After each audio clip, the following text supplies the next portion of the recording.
Well, hello everybody. Welcome back to Tales of Tairiku. This is our fourth episode here, I believe. We are just getting back after a holiday week off. We are down one player for a little while. He may pop in later on in the evening, if he has the opportunity. If not, we will miss him and love him dearly, but, life takes precedence. In terms of things going on at the moment, a possible spotty streaming schedule with the holidays coming around. I know everybody hopefully is trying to be safe as best they can, but I understand that obligation and plans do get in the way, and real life does take precedent over D&D. I always argue that. But for the time being, we are going to try and stick to our schedule. We will not be streaming the week of Christmas, of course, but hopefully right back to it after and getting ready into the new year. No other announcements unless you want a t-shirt of size XL or small, because we got those. But yes, half-drawn tabletop t-shirts. We have a few of them that I can ship out as requested. I have a few reserved, one obviously for Jordan himself. I just haven't been able to give it to him because, quarantine life. So I should probably order one of those. C'est la vie. But yeah... Other than that, I don't think I've got any other major announcements. I don't think so. Mandy and I aren't dying. We had a positive COVID diagnosis a couple weeks ago, but we seem to be doing okay. Still quarantined until the 12th for safety reasons, but seems we've made it through the woods. Anybody else have anything they want to discuss or announce? We're screwed in this combat. Might be a little rough. We're going to find out. Excited for it. Goodbye! All right. So to sum up, last time on Tales of Tairiku, our party, after defeating the spirit that haunted the well, were set about to their next task of discovering where the Ushioni are, or rather you found out they were Ushioni, but some things had been disrupting smuggling routes for Thief Master Asano. You had gotten yourselves up in the morning and were getting ready to go investigate when Lee had noticed a familiar individual outside the window. And through a bit of hiding and a bit of conversation, we found that Mr. Matsura, a strange individual from the Imperial court, was perusing this portside town of Port Kaze, or the seaside town of Port Kaze. Avoiding him largely, the party was able to set out and do the investigating, finding a hidden gully of sorts that housed a number of dead and bloated bodies, leading on a largely shadowed and hidden path to a small cove. In this cove, there was a boat that had been moored to the wall that still had some materials in it, including a box, and then not much else that you could really find. Upon investigating, there was a sudden shifting of the sands beneath you all, and then several of these bull-headed spider or crab-like entities burst forth from the ground and set upon you. These being Ushioni, bull-headed monsters, demons of a sort. There was a fierce battle in which our heroes deftly defeated these creatures, and once the sand and spray settled and everybody had had a moment to take a breath, they'd heard clapping to find that you guys had been followed by Mr. Matsura and his 5 attendants.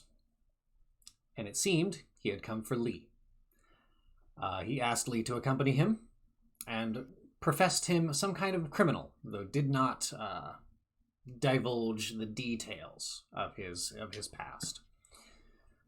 And it seems we were at an impasse and a standoff. The architect attempted to approach and run diversion, but Shuriken and Kunai flew forward, blades digging into the sand in front of him, to ward him off, and Mr. Matsura had given you your last chance. And that is where we left off. So as we pick up now, the late morning ocean kind of crashing against the beach itself and the cliffs further out in this cove. A slight breeze rustling the sand and the trees further back in it. Here it's something of a standoff, and there's immense tension in the air. Mr. Matsura has called for... Sorry. I will...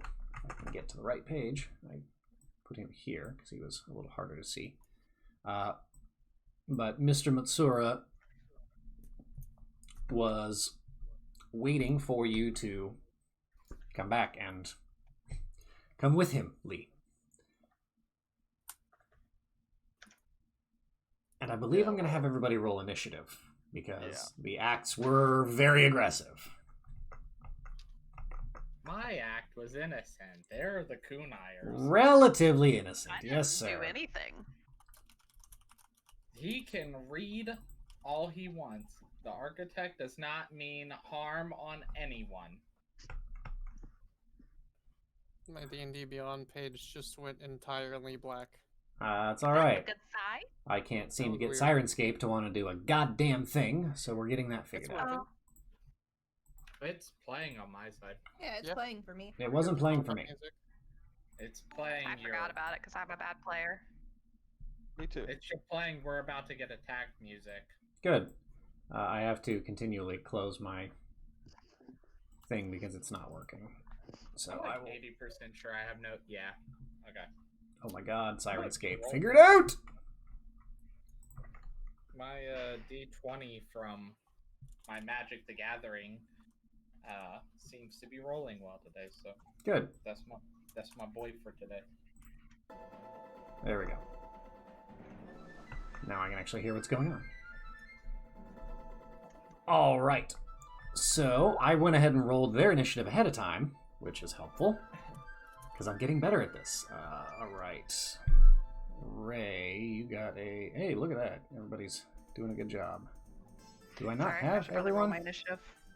Ah, that's right. Ray is the only one I did not have added because Ray has a new token. Heyo. Hey, custom commission that turned out quite wonderfully. We're all very happy about it. I Oh, yeah, that looked very nice. personally love art, so I am beyond excited whenever I get to see new character art, new player art, all that fun stuff. Credit to the artist Alex. Doc Pinecone, I think, is their Twitter handle. Doc Pinecone. Thank you, Doc. Alright. Yeah, and I need to have... Yeah, I can see that now. That is right up Doc's alley of art.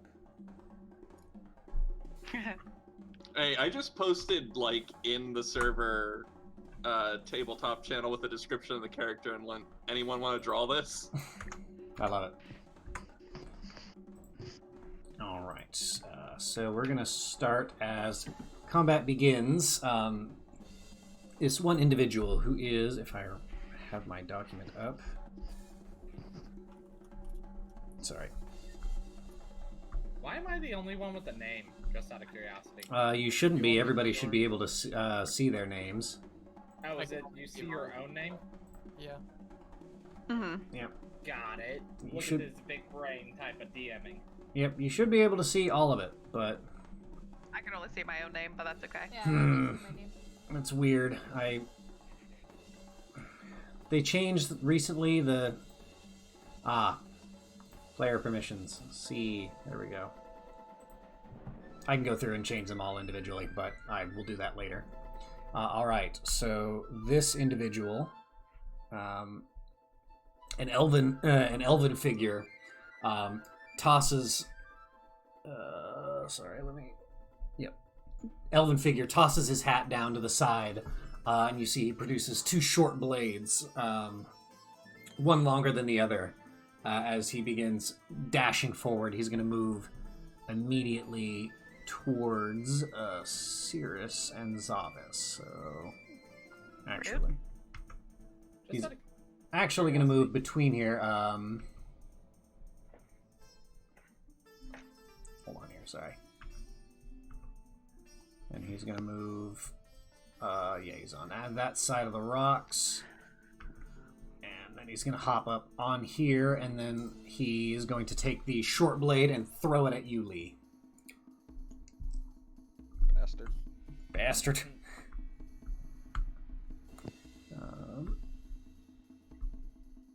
Okay, hold on, sorry. I have these all up here. I just have to make sure that I've got the right stat blocks up. Right. So you're gonna does a 21 hit you? It does. All right. So he throws a dagger at you, and you will take 5 points of piercing damage, and I need you to make a Constitution saving throw. Well, before that happens, I'm going to use my reaction to do deflect missiles. All right, go ahead. Aw. Take that, Russia. Oh shoot. Yeah. I'm gonna go to a dice roller real quick because apparently I didn't grab a D10. It's okay. Oh wait, I can do that in Yeah, you can just do /R space D10. If you have D&D Beyond open too, it's also in the Hey! bottom corner. Sick. Yeah, so Okay, you actually so- reduced the damage enough to he throws the dagger at you, and you just reach in front of yourself and catch it before it hits your body. Right, and I'm gonna spend a key point to launch it back at him. All right, go ahead and make an attack roll.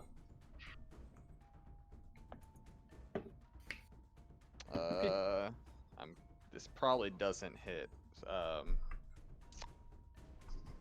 Well, maybe it's a 14. 14 unfortunately does not hit. You snatch it out of the air, spin around, toss it right back at him, and he just quickly deflects it with his short blade. His face covered in a cloth. You can see his ears pointing up and his hair kind of high in a tight and kind of like high knot or ponytail.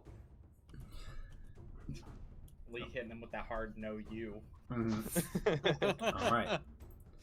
And now it is the next one's turn. You are there the... goes my phone. Yes, okay. This individual is going to... Seeing the lot of you is going to move here. Wait, And he you has s- a higher dexterity than me. Yes, at the moment. Actually, no, you are correct. Sorry, you would get the go-ahead. Apologies. Okay, no worries. So go ahead. Yeah, it's your turn. How tall is this cliff next to me? The cliff itself goes up about 8 feet, and then there's another like lip to it, and then it goes up another like 15 or 20 feet at least. It's like this area here is the top of that lip. This rise is about 8 feet. There's a bit of flat space, and then that goes up another 15 or 20. Okay. I have a climb speed. Mm-hmm. Can I climb up the cliff? Mm-hmm. Yep, without difficulty. We'll say it takes you 10 feet of movement to get up that, because it's roughly 10 feet to get up and then get up on top of it. So you could get to here with 15 feet of movement. All right. So that actually gives me enough to get up to that dude. Mm-hmm. Alrighty. So I'll just make some attacks. Excellent. I will at first do so with a kunai. Okay.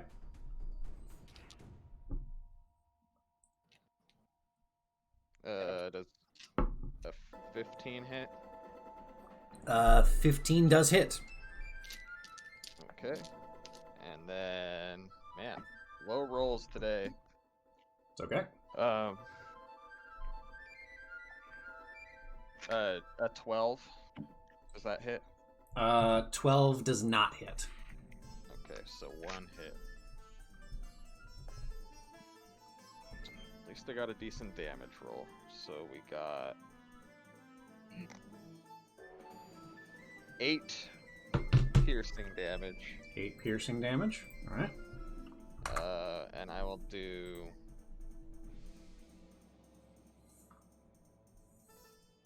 I'll do 1 unarmed strike. Okay. Following up with 1 crack.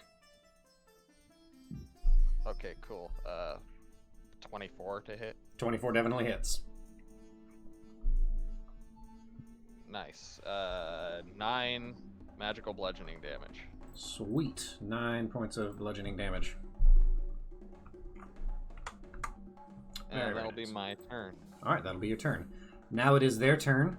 They are going to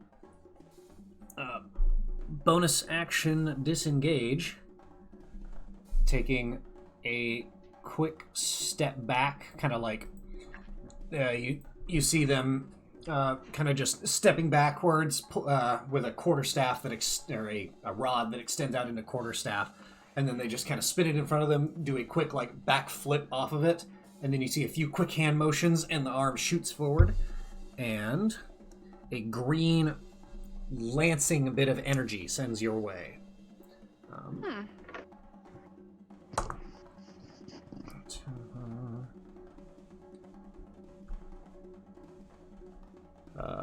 Does a 15 hit you?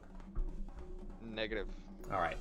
This green, like, lance of energy just slides past you as you shift to one side, and you see it bury itself in the kind of cliff top behind you and immediately just melt a massive hole, probably 3 feet across. Wow. All right. And then they are going to just move themselves right here. And that'll be their turn. Ray, it is now your turn.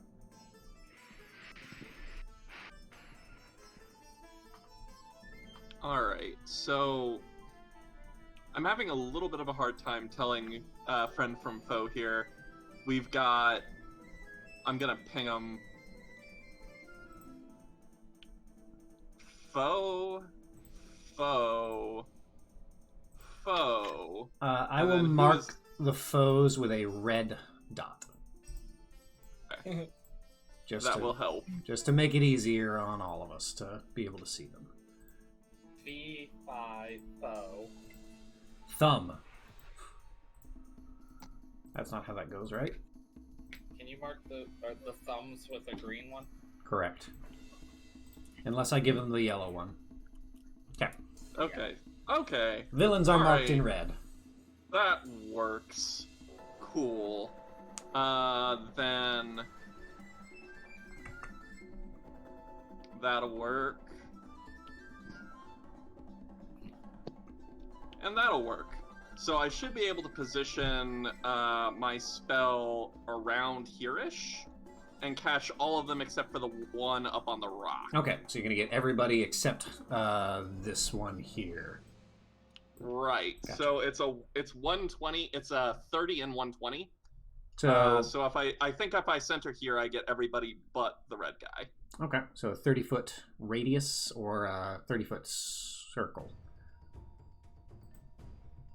Like 30-foot diameter or 30-foot radius? Oh, good. I thought it was all things were specified as radii, but Okay, that's fine. I I just might need be to. wrong. I just need to make sure that it's.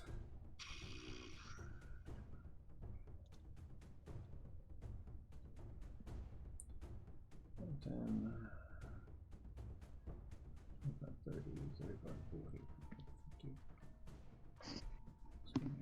Oh. Hmm? I forgot. Okay, it's always described by its radius. Okay. What'd you forget? Kyler, I forgot that I have advantage on attacks on creatures who haven't acted in combat yet. Ah. So can I roll sneak attack? Yes. Go ahead and add your sneak attack damage. All right. So you want it centered like here? Correct. Okay. That's 2 6s, so So an extra 12 another damage. 12. Cool. Actually, drag out over the center down by 1 was my original intent. Like that? Yes, correct. Okay. Yeah, alright, so what that does is everybody in there is going to need to make a Constitution saving throw. DC is 16. Anybody who fails will take 4d10 radiant damage and suffer 1 level of exhaustion. Okay. Which one, by the way, is the hat guy? That would be the guy on the furthest back portion here. Okay, that's my hat friend. That's your hat friend, such as you want to call him. Friend. And you said it was a Constitution saving throw? Correct. Alright. So then... Yeah, alright. Okay. No! I dropped it. Ugh, my hip. 3. And then Mr. Matsura. Alright. So... We had 3 failures and 2 successes. Okay.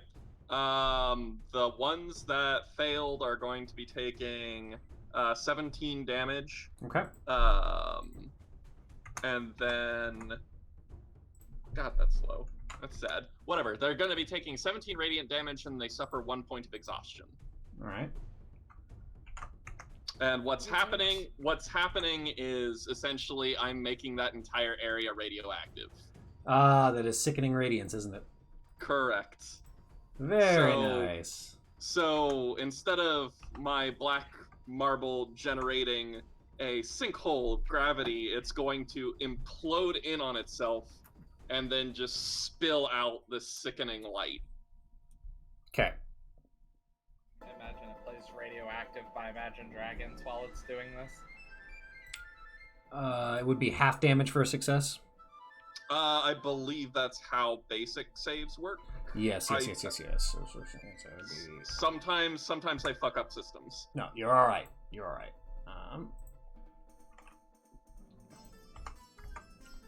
And then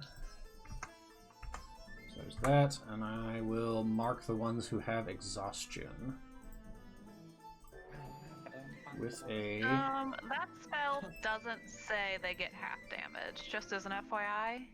Yeah, that's why I said, so some systems, I think it's actually Pathfinder that does it, but some systems, it doesn't call out specifically. Okay, so the save is just to avoid the exhaustion then.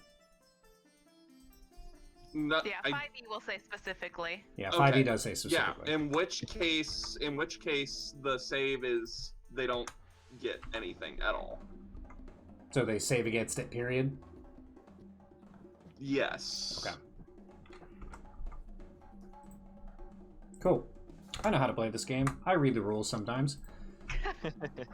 Alrighty. Is that going to be your turn, Ray?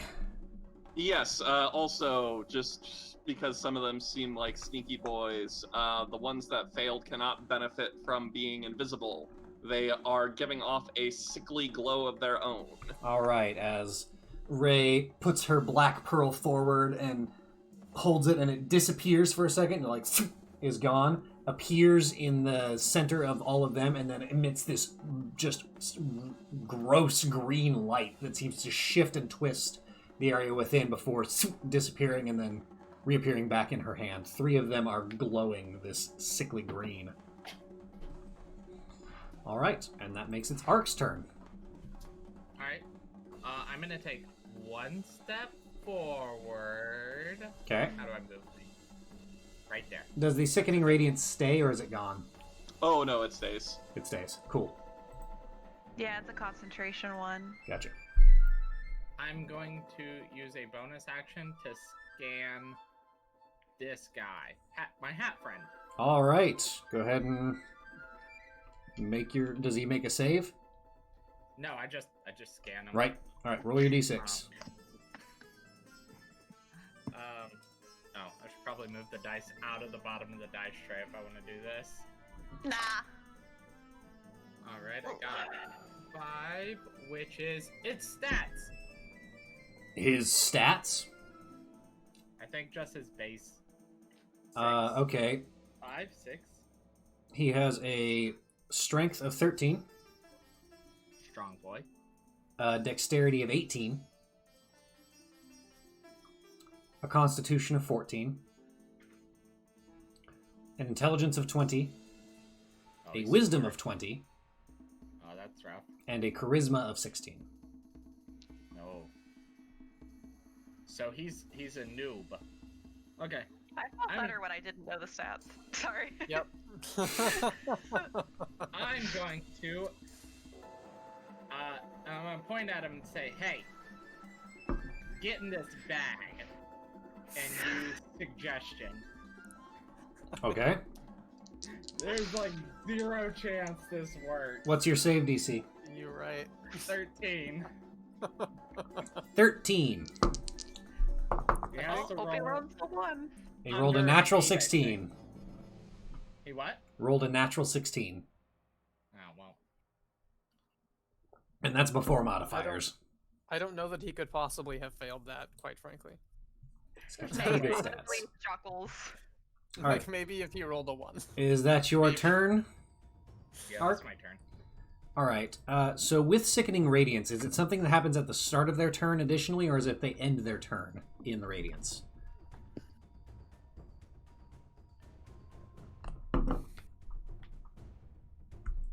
Sorry, was that a question? Yes, for that me? was a question for you. What was it again? When an enemy does an enemy take effects from Sickening Radiance again when it starts its turn or ends its turn?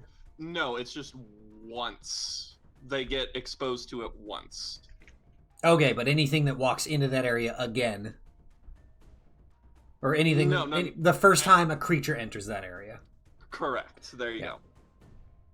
go. Okay.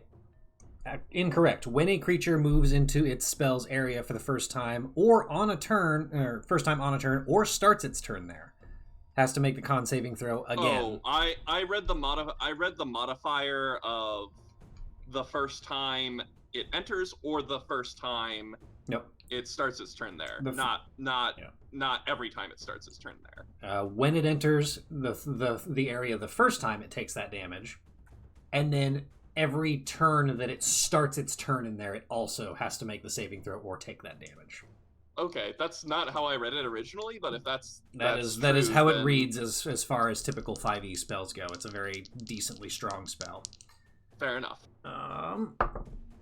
Succeeds on Which, its saving just to throw. Make sure, just to make sure we don't stack Yep. creatures that already they're I guess they're not supposed to take it initially with that.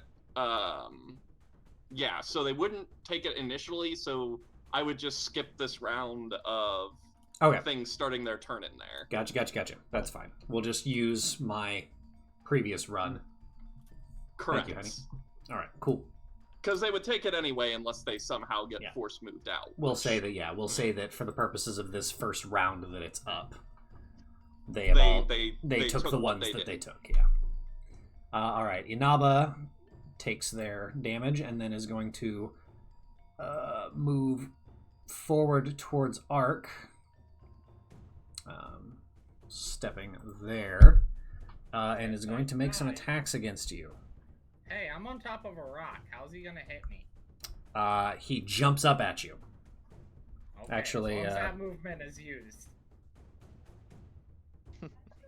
Inaba, it's actually a woman, an elven woman, as she emerges from this glowing green area, and as she actually moves over here, and you see flying up from underneath her like wrapped cloak, you see an iron weight on the length of a chain as she tosses it towards you.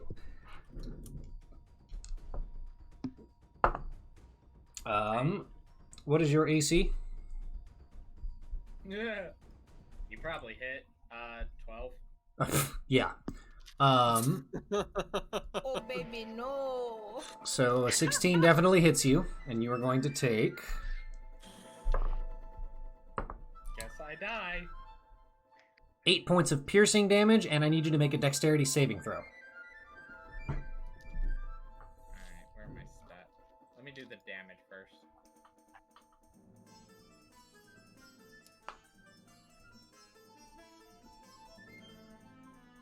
Okay. Actually, I can almost guarantee I succeeded. I rolled a natural 19. Natural 19, yeah, you're fine. So that first attack was with just this weight with just a spike on the end of it. And then as she pulls the chain back, the other part comes out as this long, like, sickle-like blade as she is using a Kusari Gama and swings at you again. And again. She hits you both times. So you're going to take an additional...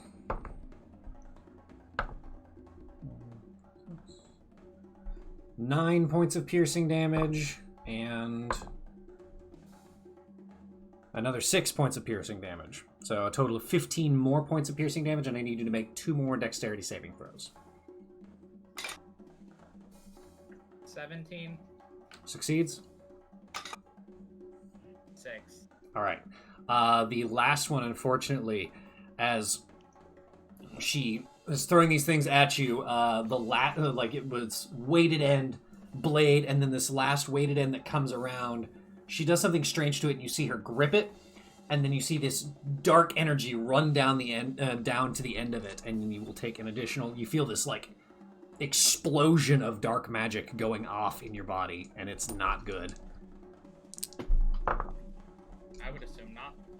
Yeah. So you take. Is dark magic countered by dexterity? You take 32 points of. Oh god, yeah, guys, I might die. 32 points of necrotic damage. Oh. All right. And that's her turn. May, it is now your turn. Okay. May's going to very outwardly sigh and just go, that skinny ingenious one is really keeping me on my toes. Let's see. In my defense, I just took like 50-something damage. Get on my level! This is like the second time, though, you've just kind of walked at a situation and nearly died for it. If it ain't broke, don't fix it. Touch me. The cut-faced girl didn't touch me. So, True. May is gonna shimmy her little tuchus, A little tuchus. right to the corner of this rock. Uh-huh. Oh, for clarification's purpose. For that makes no sense in clarifications. English. Shh. Would you prefer that my spirits be gone? I never specified, and a new combat has begun. It is a concentration spell. I'm okay if you want them gone. Which Or, spirits? The thing around me. What is the Spirit duration? guardians. She had Up to used 10 minutes. I assume it's probably been. It hasn't been 10 minutes. The clapping happened immediately, so you probably have, like, I'd say another 5 or 6 rounds on it at least. Okay, that's fair. I will leave that up then, of course. Moved. After sighing at our companion, I'm going to use a 4th level healing word. Or cure wound, sorry. Okay. I can't speak. On our good friend, so that's 48 plus 5.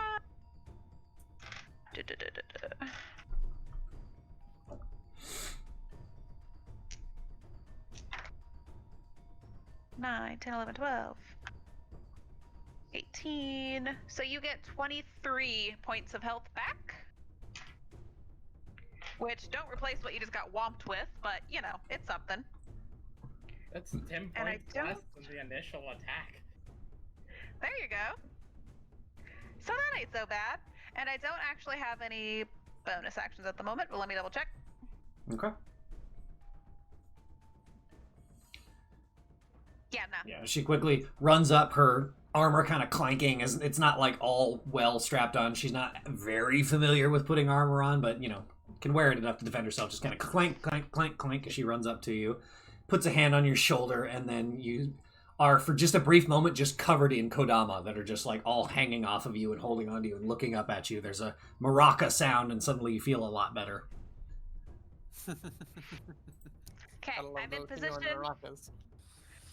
ready to do radiant damage to anyone that comes near, and we good. All right, Zavis, it is now your turn. All right. So what Zavis is gonna do is gonna mosey right up onto this.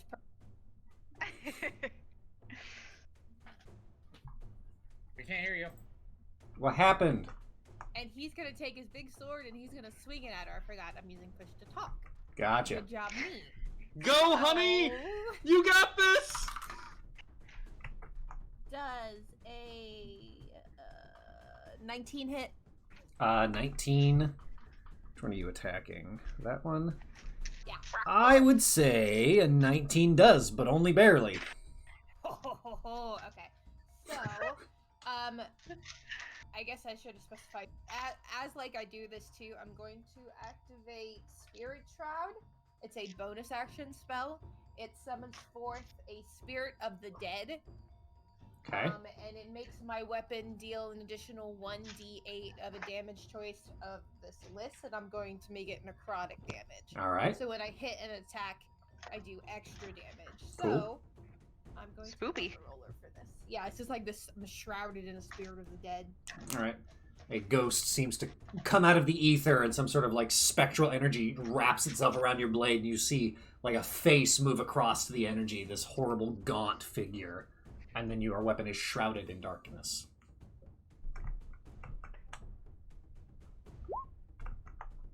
Okay, so for my space sword damage, it's going to be 9 Did you roll to slashing. hit? I already rolled the hit earlier. What'd you roll? I told you the 19. 19, yes. I'm an idiot. Moving on. No, you're fine. I'm you're like, fine. I just what specified happened? that I was also doing that at the same time. So, it's 9 slashing for the sword Okay. base.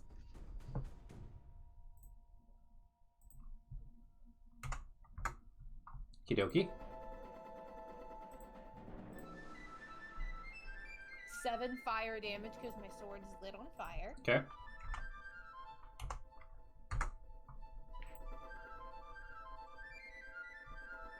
And then 3 necrotic damage.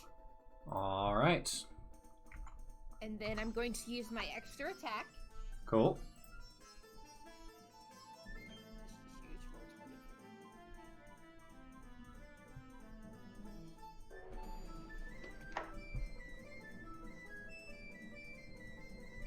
Be back in 1 second. Okay. It's a 24 hit. 24 does hit. Alright, cool. So same thing again for my sword. Okay.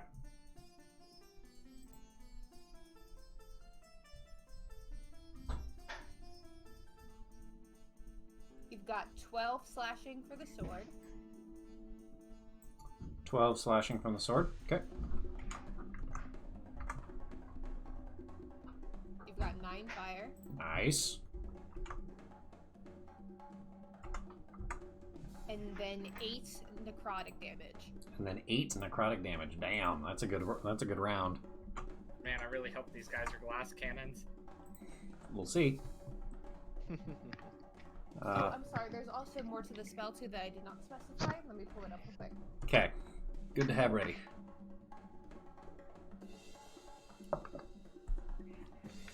I apologize. It's anytime I hit a creature now for the next minute of combat. It is concentration though. Mm-hmm. In addition, any creature of your choice that you can see starts its turn within 10 feet of you. Any creature I see when it starts its turn within 10 feet of me, I can reduce its speed by 10. Okay. So, Whom are you choosing? let's go ahead and go with the one that's still right in front of me. Okay. So their speed decreases by 10. All right. We will. Oh, and I apologize. One more very important thing: the target cannot regain hit points until Okay. until my next turn. Okay. So All right. if I hit it, it can't regain hit points. Gotcha. On its turn coming up. 2 deft strikes as you step forward and the fire and darkness swirling around. If you What? have any more movement, if you move here, you'll get 3 people in your paladin aura. Oh yeah, but that might provoke an attack of opportunity. It does not. Nope. No, Oh, it it won't. doesn't if I move. Nope, it's only when Only when you you- try and exit a creature's threatened area. I'll shuffle Cool. on over here so you can all get my aura. Is it a 10-foot aura? Yes. Alright. It's hip to be square. It's hip to be square. Alright. There. Jordan coming in clutch with the reminders. Hell You yeah. do that. Keep going for that. Jordan is very good for that sort of thing. Paladin auras are also very good to remember. You can't be frightened, and you get +4 to saves. Okay. Alright. That seems to be Zavis's turn, and now it's Yukio. Hey, quick question. Mm-hmm. Does this rock provide any sort of cover from misdirection? Or is it just kind of like what is Tonic over? It's not big enough, really. If you were like a size category smaller, maybe, but it's not quite big enough to hide behind. No problem. I was just curious. Mhm. Alright, so I have... What I want to do is I'm going to move, use my Eldritch Blasts, use Noski bonus action to attack this guy. But I got a cool way to flavor it if I actually land all my stuff. So. Are you able to use the Actually, Notsky regardless. bonus attack when you're... Oh, no, technically a spell Yeah, attack it is just part of the says that I attack can action. just use it as a bonus action. Yeah. Because Eldritch Blast is an action, Mhm. and then Notsky just says I can attack with it as a bonus action. That's right, Each it's of my not turns. predicated on So- the attack action, so yeah, go ahead. Yes. Okay, so Yukio's gonna run forward, do some hand symbols, Mhm. toss out some shuriken that go around, and Mhm. then as he gets like there, he'll make a strike, and then as the shuriken hit at the same time. Gotcha. Do a cool little. Running forward, throwing the Right. shuriken out as they kind of go in a wide, almost infinity symbol, and then as you dash forward, bringing Notsky up, and then you get strike as the shuriken are attempting to strike as well, having to defend him or herself from 3 sides. I'm so bad at navigating the different pages on the mobile app. Okay, first Eldritch Blast is 19. Second is 15.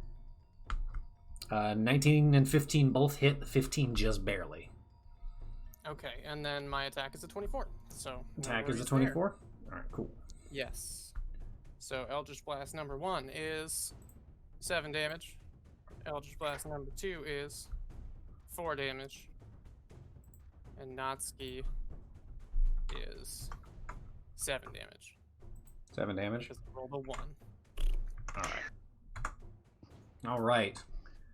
Some very good hits as you sending those kind of ephemeral shuriken out and then dashing forward and bringing the blade up. You strike from 3 sides at once, and she's just unable to defend herself from this. And that's all I got. Alright. You see, Mr. Matsura seems entirely unfazed by the radiance that is going on around him, and his expression is continued to be calm and cool. He not a bead of sweat on his brow, but he does seem to have an expression of like, you know, that pained look when you're seeing an animal that you need to put down, that like kind of melancholy. He's got that expression on his face.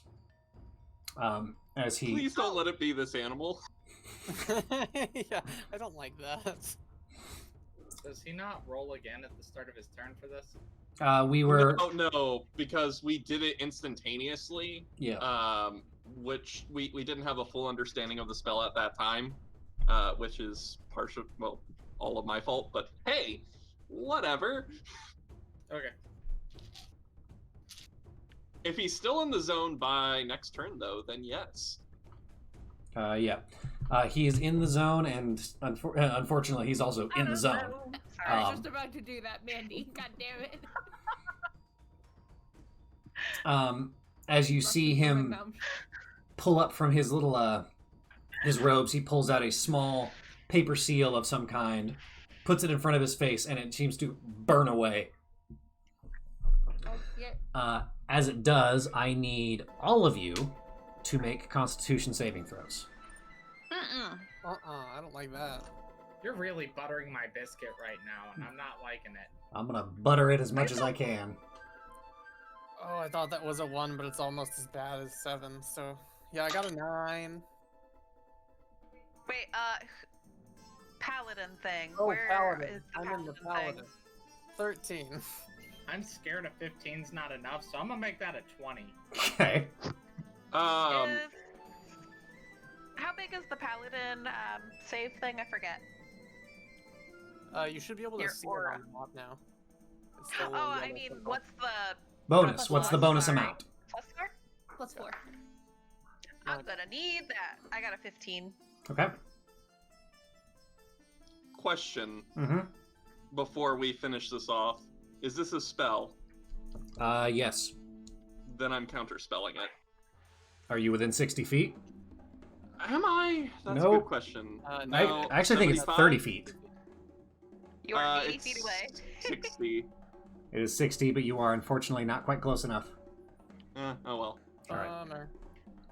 That's what you call yike. So those of you who rolled 15 or better, save. Damn it. So Oh unfortunately,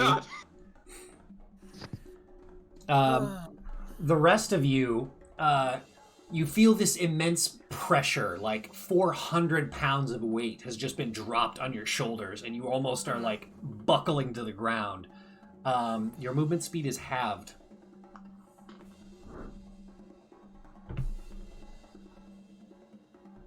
You are allowed to make a save at the start of each of your turns to break that enchantment. Okay. Did Cirrus save? Cirrus. By the way, I can play Cirrus if you want to. I already pulled up the. Yes, on character. actually, that would be appreciated. I went ahead and rolled a base 7, so whatever bonuses Cirrus gets. Sweet. That's only a 10. Only a 10, and then the additional +4 from the aura. All right. So yeah, Okay, so Cirrus. yeah, 40. Cirrus's movement speed is halved as well. All right, and then it is now this one's turn. A warrior with a spear steps forward. I believe that's spear. A warrior wielding a spear takes their damage, of course, and then quickly runs up the side of the cliff. And then Lee. Mm-hmm. I actually will say, Zavis, you notice this warrior is struggling immensely. Like, heavy breathing, bleeding profusely. Your cuts did significant amount of damage, and he seems to be barely standing. Oh, Moving on to this one. hold on. Whiz save throw. Yes, valid. Thank you. 17. Succeeds with a natural 18. Sorry.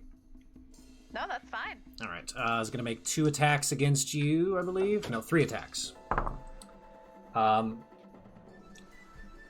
One is a 26. The other is a natural 20 for a 29. Yeah, those hit. Hold on. Yeah. I'm going to use Sentinel at Death's Door. Okay. As a reaction, when you or a creature I see within 30 feet of me suffers a critical hit, I turn that hit into a normal hit instead, and any effects triggered by a critical hit are canceled.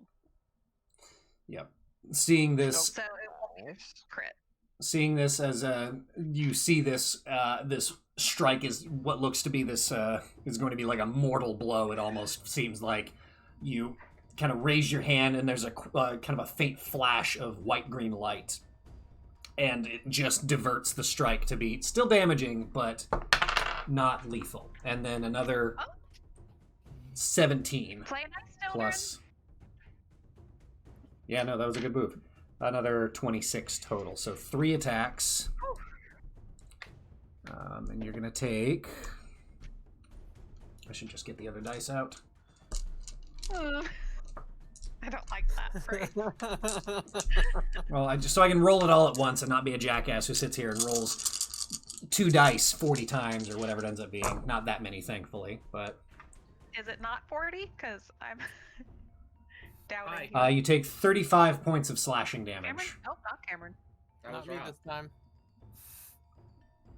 You take 35 points of slashing piercing damage. Sorry, 35 points of piercing damage as the trident or spear of some kind. Yeah, it's a trident because it'd be like one of those like prong forked yati as he sets it up and then just 3 jabs against you, digging deep grooves into you. Okay, I'm trying to press damage on D&D Beyond, but it's not letting me do anything. Darn it. I'll refresh and see if that helps. Mm-hmm. Hit you with that old person joke. I guess it doesn't hurt then. I guess it's free. Oh. That's how you make damage happen, right? Yes. I just click on my hit points. Damage only exists if you believe it does. Oh, current. Okay. Oh. Yeah, that'll work. All right. And then that's going to be his turn, and now it is Sirius's turn, if you would not mind.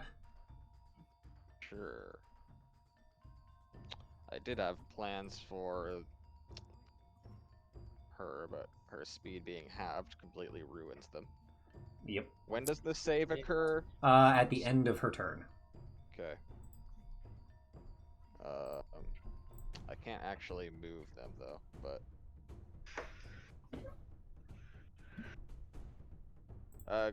go ahead and make them flank with Yukio. Okay, entering the Sickening Radiance. Oh,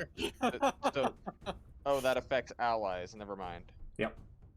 Do not. She would not enter that. Okay. I guess flank with Zavis instead, if possible. Okay, up to here.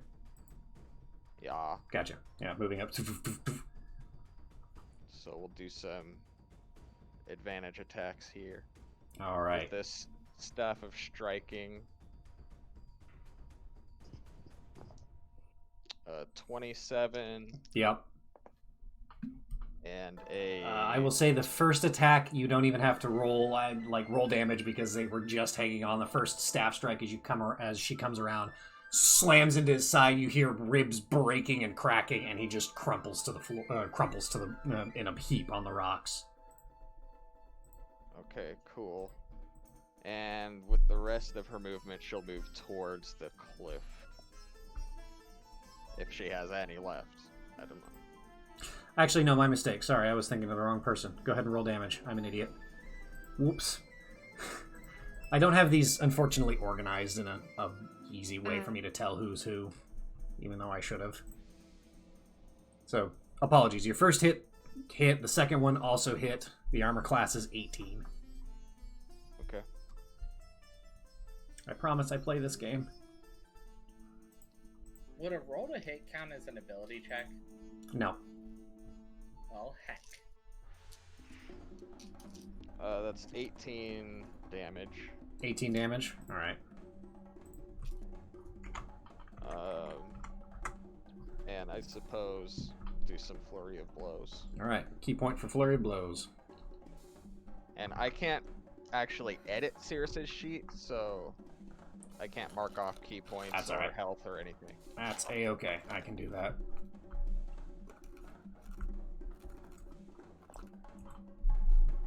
Now we'll go ahead so and 25 and an 18 exactly.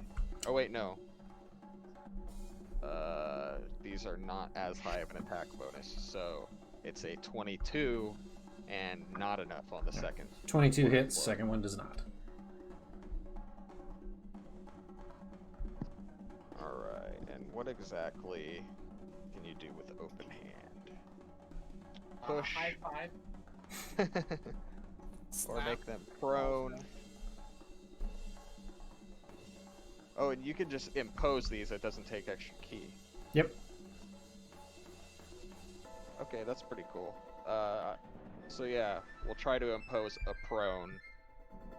Impose a prone, so dexterity saving throw, or Yeah.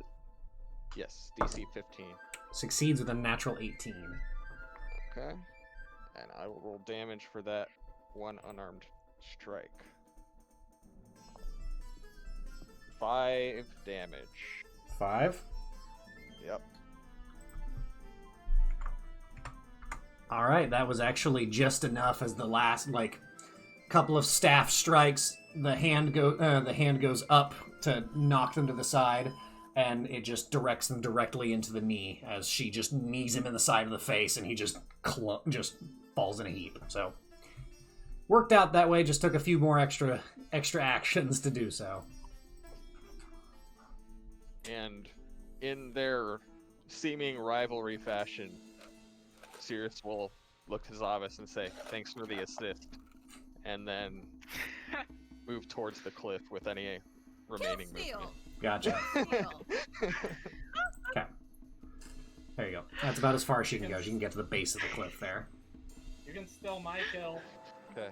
And I then... can choose not to let my bonuses affect you. All right. True. Actually, not really. He's outside of your radius already. Yeah. But Alright. even if he is in my radius, I can be like, nope, talk to the hand. Okay, And no. Constitution save. Save has already been done. So it is Wait, now. At the end of the turn, you get a new one. Yes. Sorry. Go ahead and make that saving throw. Okay. And she's now outside of the Paladin radius, unfortunately.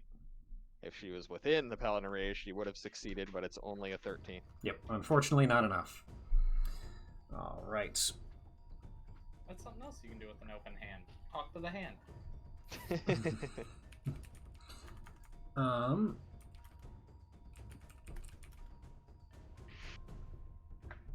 You see this warrior draws a sword and then points her fingers directly at Ark, May, and Cirrus. You all need to make dexterity saving throws, please. Oh no! That's a perfect lightning bolt right there, is what that is. Oh. Uh-oh. Terrified again, I'm gonna extend another charge. With an 18. Well, I crit failed, so Yeah. with my bonuses, I have a 7. All right. 18 succeeds. Oh, thank God. What well, did that's still probably half damage. Cirrus get? Oh, Sirius got it was a natural 11 and plus 8. So All right, so yeah, she's fine. All right. Then Architect and Cirrus will take half of this, and then May, you will take all of it. Oh yeah. 4, 5, 6, 7. Time for ouchie. Sirius takes none because of evasion. Correct. Cirrus takes none because of evasion. Because You're monks. God and lightning bolts like Zuko. Yeah. I too scream at God to strike me down when I'm angry. It's relatable. Yeah. 12. So. Sorry. 10, 15. 35 points of lightning damage to you, May. And then Don't love it. Yeah. And then that would make it 17 points, I believe, for you, Ark. Yep. As her, I'm a lover, not a fighter. yeah, as her blade comes out, she sticks her finger, basically like in part of that like flourishing draw, like a quick backhand draw, sticks her fingers forward and fires this bolt of lightning. And then, what else can she do? Anything? No, that's it. It's fine. You can stop there. She's actually going to move up to Yeah. Yukio. I was expecting some company. And she's actually going to move, yep, right there, and is going to get a flanking attack on you with her katana. Can she do that and lightning bolt? Yep, it's part of her Oh, yeah, I stat got block. this bonus action. Yep, it is a bonus Oh. action. Does a 20 total hit you? You bet it do. All right. That's a high number, sir. Indeed it is. So you will take 8 points of slashing damage. Okay, that's not so bad. But I hear more dice. and then 21 points of psychic damage as the blade bites into your side. Immediately, you feel electricity running up your neck, and for a moment, you can't see or hear anything because you're just blinded by this screaming pain. Yeah, that's a lot more damage. Mm-hmm. Ow. Ow, indeed. Yeah. That's a big ouch. All right, that is the end of that person's turn, and now it is Hakushin, who is unconscious and needing to make death saving throws. That's 2 failures because of a critical fail. So yeah, that was bad. Lee, it's now your turn. Do they take Spirit Guardian damage? I'm gonna make that con save. Oh wait, never mind. Oh yeah, no, they would take... Yeah, no, they're actually dead. Good call. Yeah, Yep. The Spirit Guardians summoned by May, indiscriminate of the fact that this person is unconscious, just assault this body. Hey, It- fuck you. it- Spirits it- out and about. And they die, like dead. He did. Mm-hmm. All right, Lee, it is now your turn. They Cool. started it. That's all I'm gonna say. They did. Cool. Everything's fine.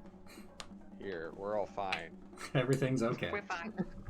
We good, Freds. Sorry, this map keeps getting like super low. I keep clicking on the wrong thing.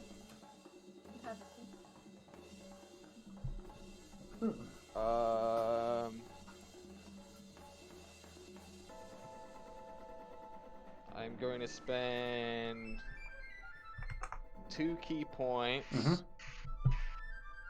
to cast Silence right on top of this mage. Okay. Nice. Do some ninjutsu hand gestures. All right. Silence that bitch. A quick couple seals, and then suddenly there is no sound around her. It's a 20-foot sphere. Yeah.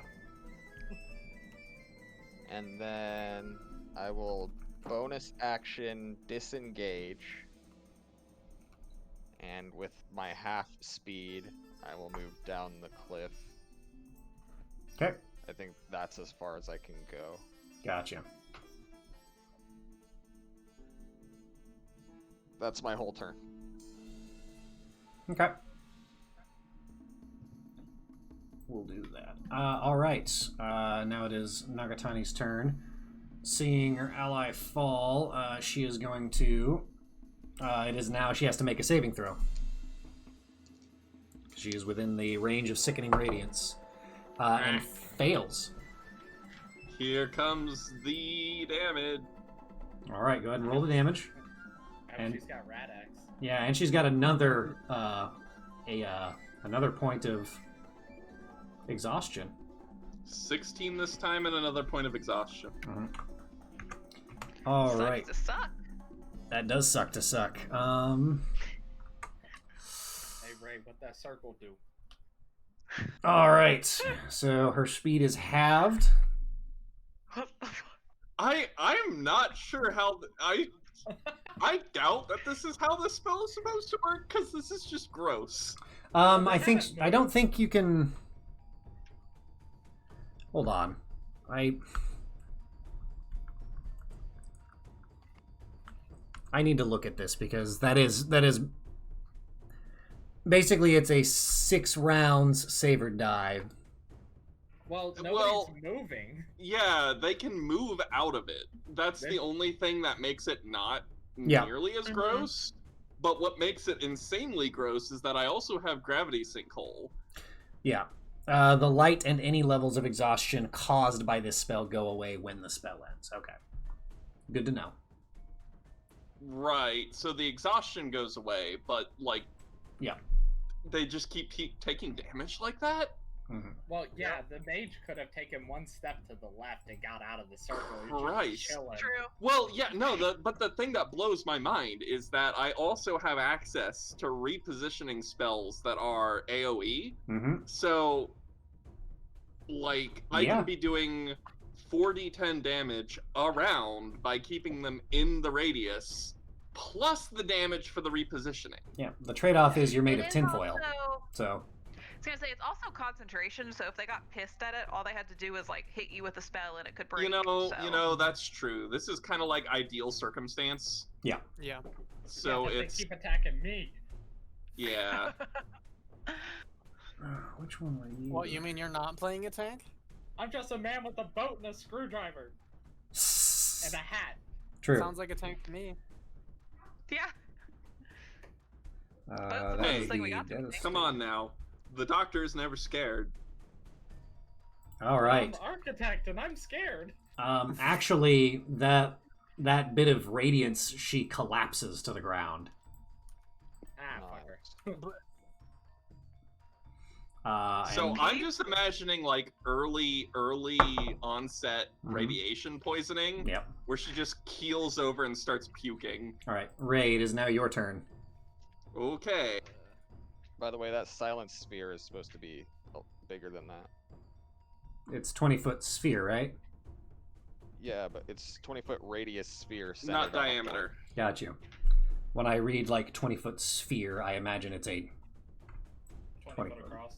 Yeah, I checked that earlier for the sickening radiance bit, and spheres are always designated by radii in D&D. so like that is where you put it.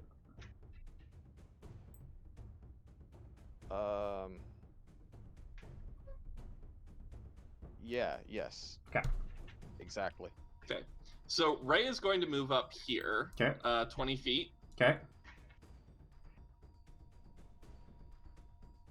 Now I'm in counterspell range, you son of a bitch. Mm-hmm. Yeah. All right. So I can only grab one person plus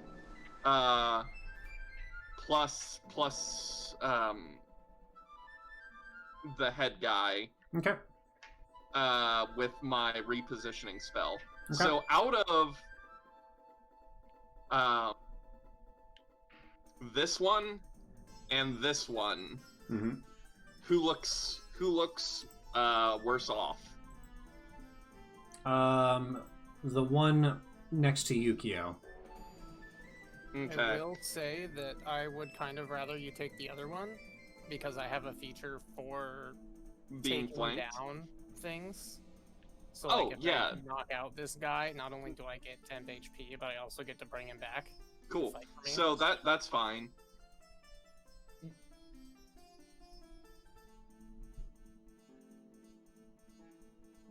Okay, so I'm going to cast centered here. Mm-hmm. And it will hit head guy and this one. Okay. And then what's going to happen is I'm spending five levels of spell energy out of my Rod of Absorption Okay. to regain a 5th level spell slot, which I will subsequently use to cast Gravity Sinkhole. Okay. Oh, the black pearl pulling everything in again. At 5th level. All right. Saves. Yes, they're going to need to do another Constitution saving throw. Okay. 16 is the DC. All right. Mr. Matsura saves. His companion does not. All right. Yoink. Yeah. On a successful save, the creature takes half as much damage and is not pulled, so he'll be taking half of the damage I roll now. Okay.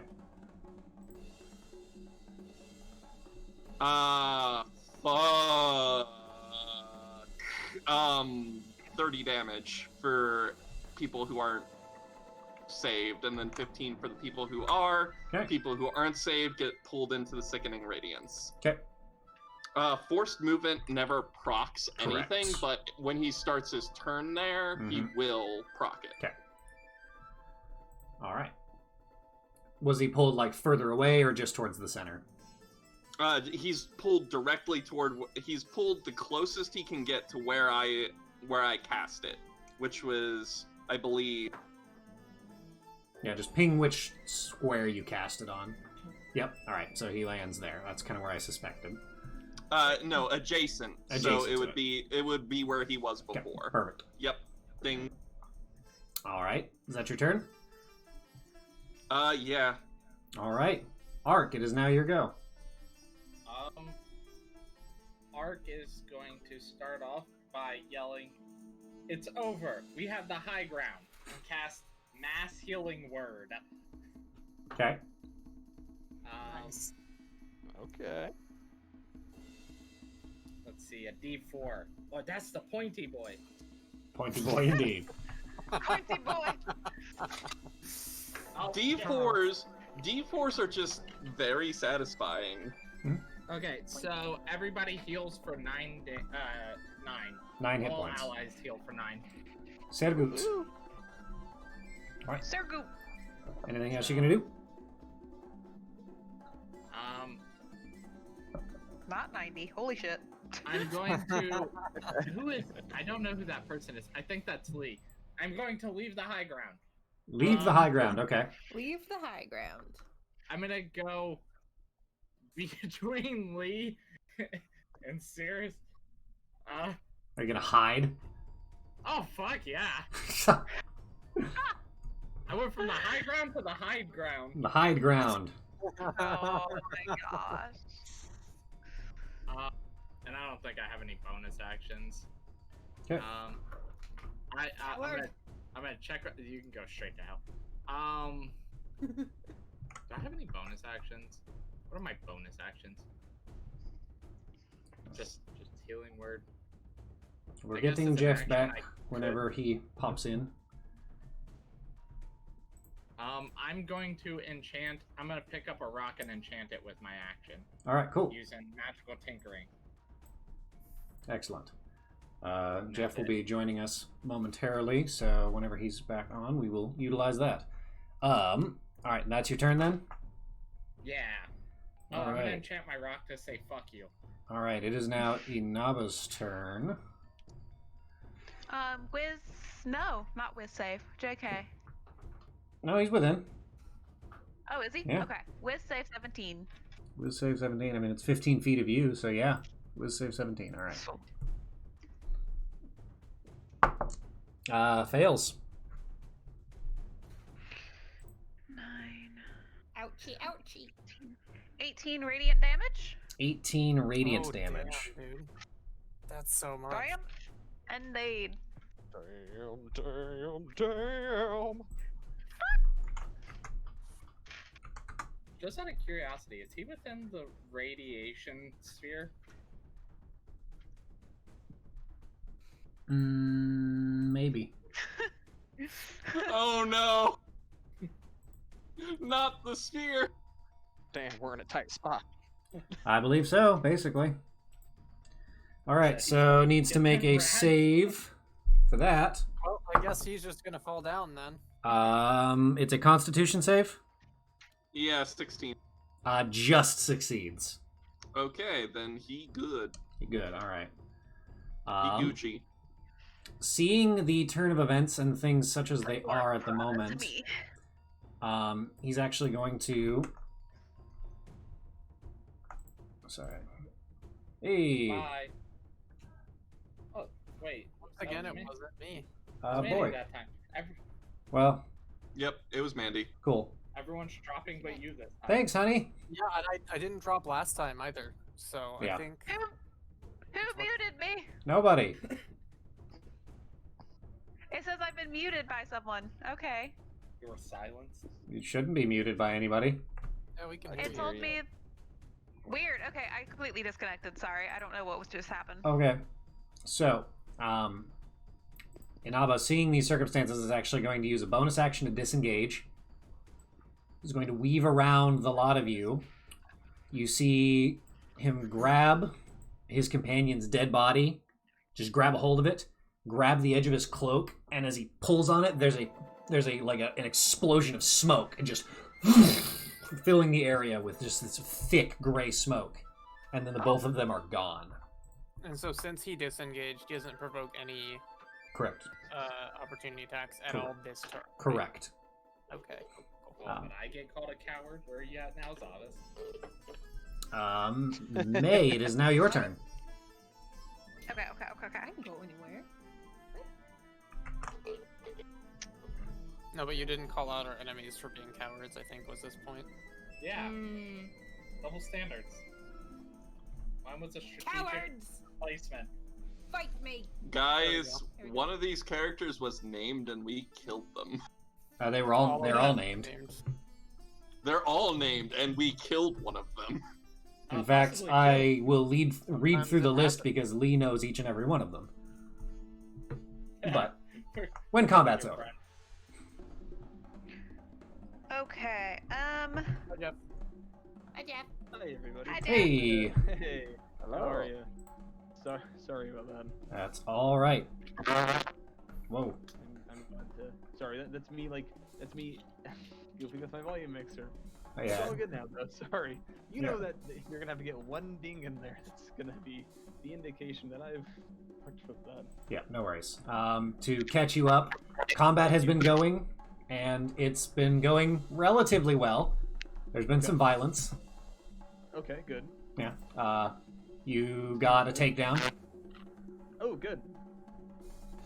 and For that's the record, Sickening Radiance is an excessively gross spell. very, very potent. Yep. Would you say it's sickening? Yeah, a little bit. All right, May, what are you doing? I mean, they tell you Okay, right there.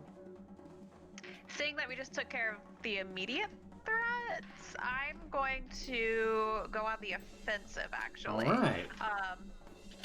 I'm going to cast a level 5 Blight at the big baddie. At Mr. Matsura. The Yes, big I daddy am. with the hattie. All right, is it a It's saving a throw? 117 save. Con? Yep.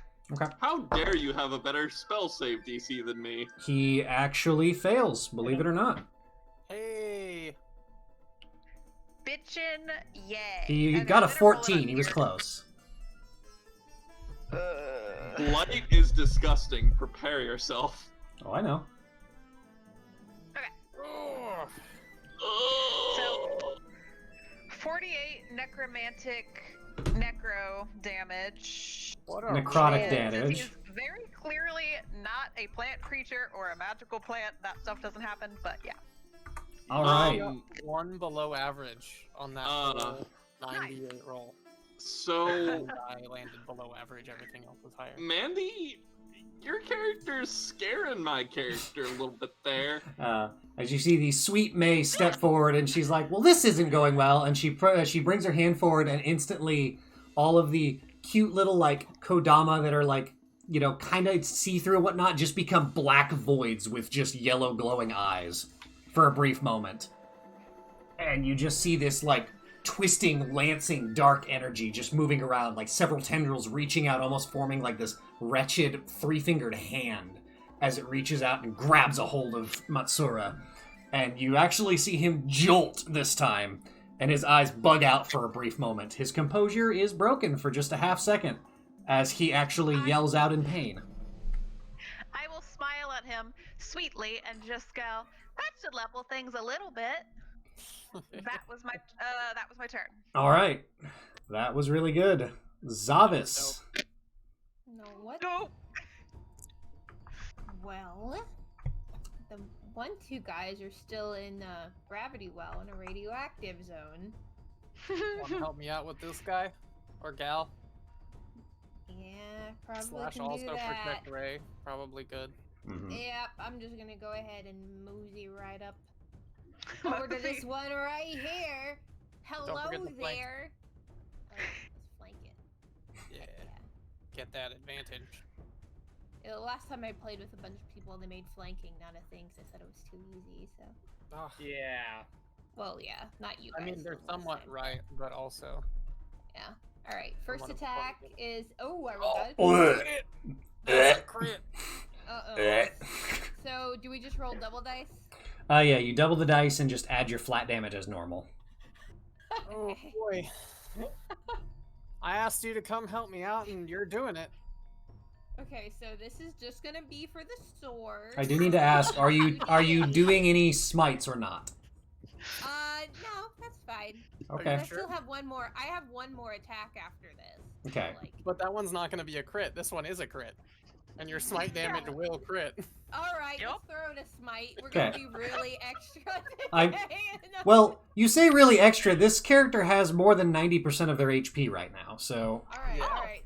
So Go let's see how extra. much I can tick down. In yeah, one this one has only taken 17 damage so far. Okay, so first roll just for the sword. That's gonna be a 9 slashing. We're Okay. gonna do 4d6s for the flames. Yeah. That's 13 fire damage. Okay.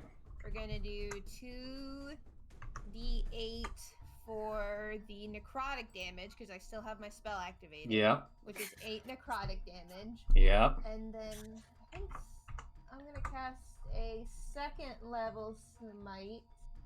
Because fuck it, why not? Smite me, almighty smiter.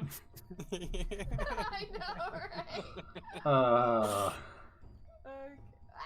Oh, paladins. I- What's that? I 2d crit. Okay, so I would roll 3d8, so I'm rolling 6d8.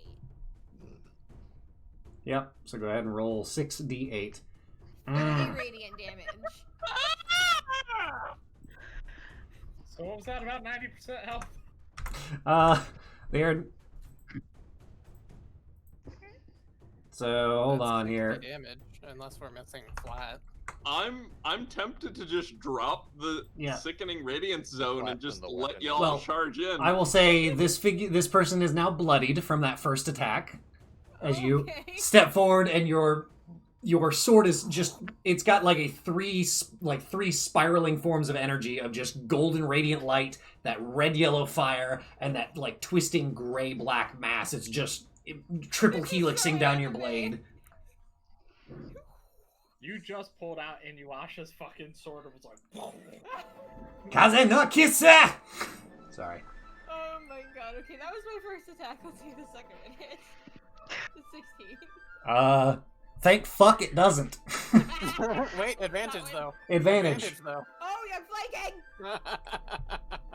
Kyler, it's like... If this is a crit, I'm gonna pee myself. Ha! Okay. Ha! That's okay, because guess who's immediately next in the turn order? Yep. All right. The guy right behind. Is that your turn, Zavis? Yep, that's my turn. All right. I just They're like having a bad cackle day. Yukio, manically seeing to this myself. All right. this person with the sword just got slashed with an explosion of energy, and then they immediately went on the defensive, like forgetting you were behind them for a second, as they're like, "Oh fuck!" I'm just gonna smirk, wield Natsuki in two hands, and do what I do. All right. Nothing personal, kid. Yeah, nothing personal, kid. All right, so 25 on the first one, but let's check for a crit. It's not a crit. Okay. 25 hits. 21 on the second one. 21 hits. It is also not a crit. And then 25 on the third one. It is also not a crit. All right. So 3 hits, not a crit, but 3 solid hits. So we got 14 damage, 12 damage, and 10 damage. All right. That's a lot of pain.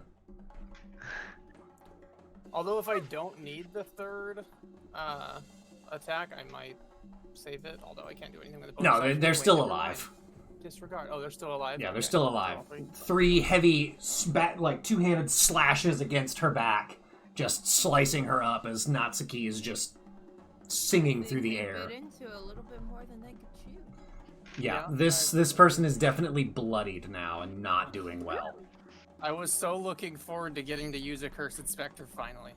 That's okay. It's all right. It's Maybe this is why we're the chosen ones. all right. Is that your turn, Yukio?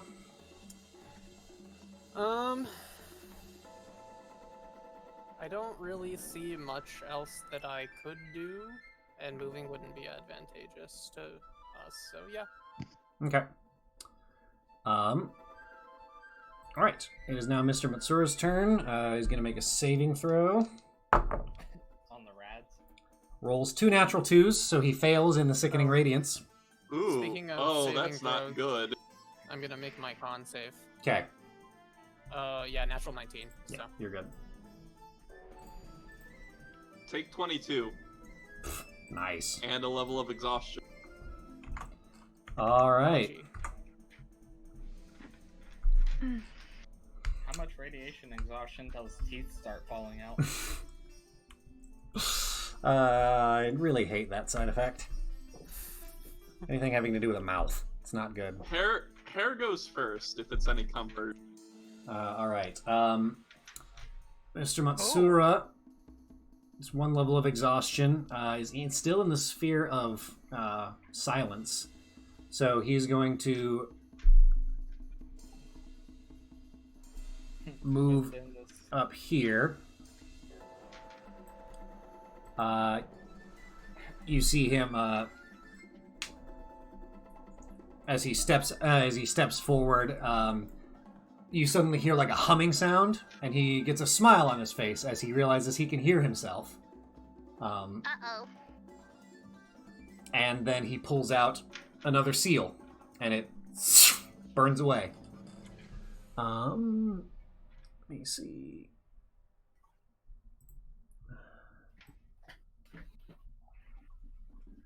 All right.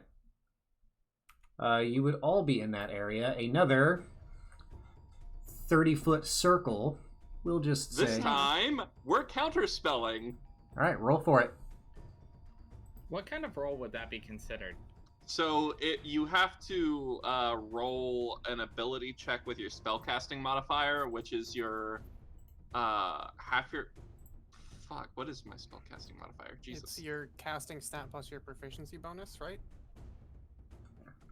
All of my shit is fucking saving throws. God damn it. But it lists it at the top. It's the same as the spell attack roll.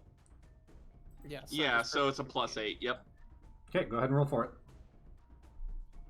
All right. Aren't you essentially just like making a spell attack against their attack? Pretty much, yeah. But does it count as an ability check or anything? No. Am I able to genius him? Nope. Damn it. I tried to big brain you. Maybe you did. You done tried.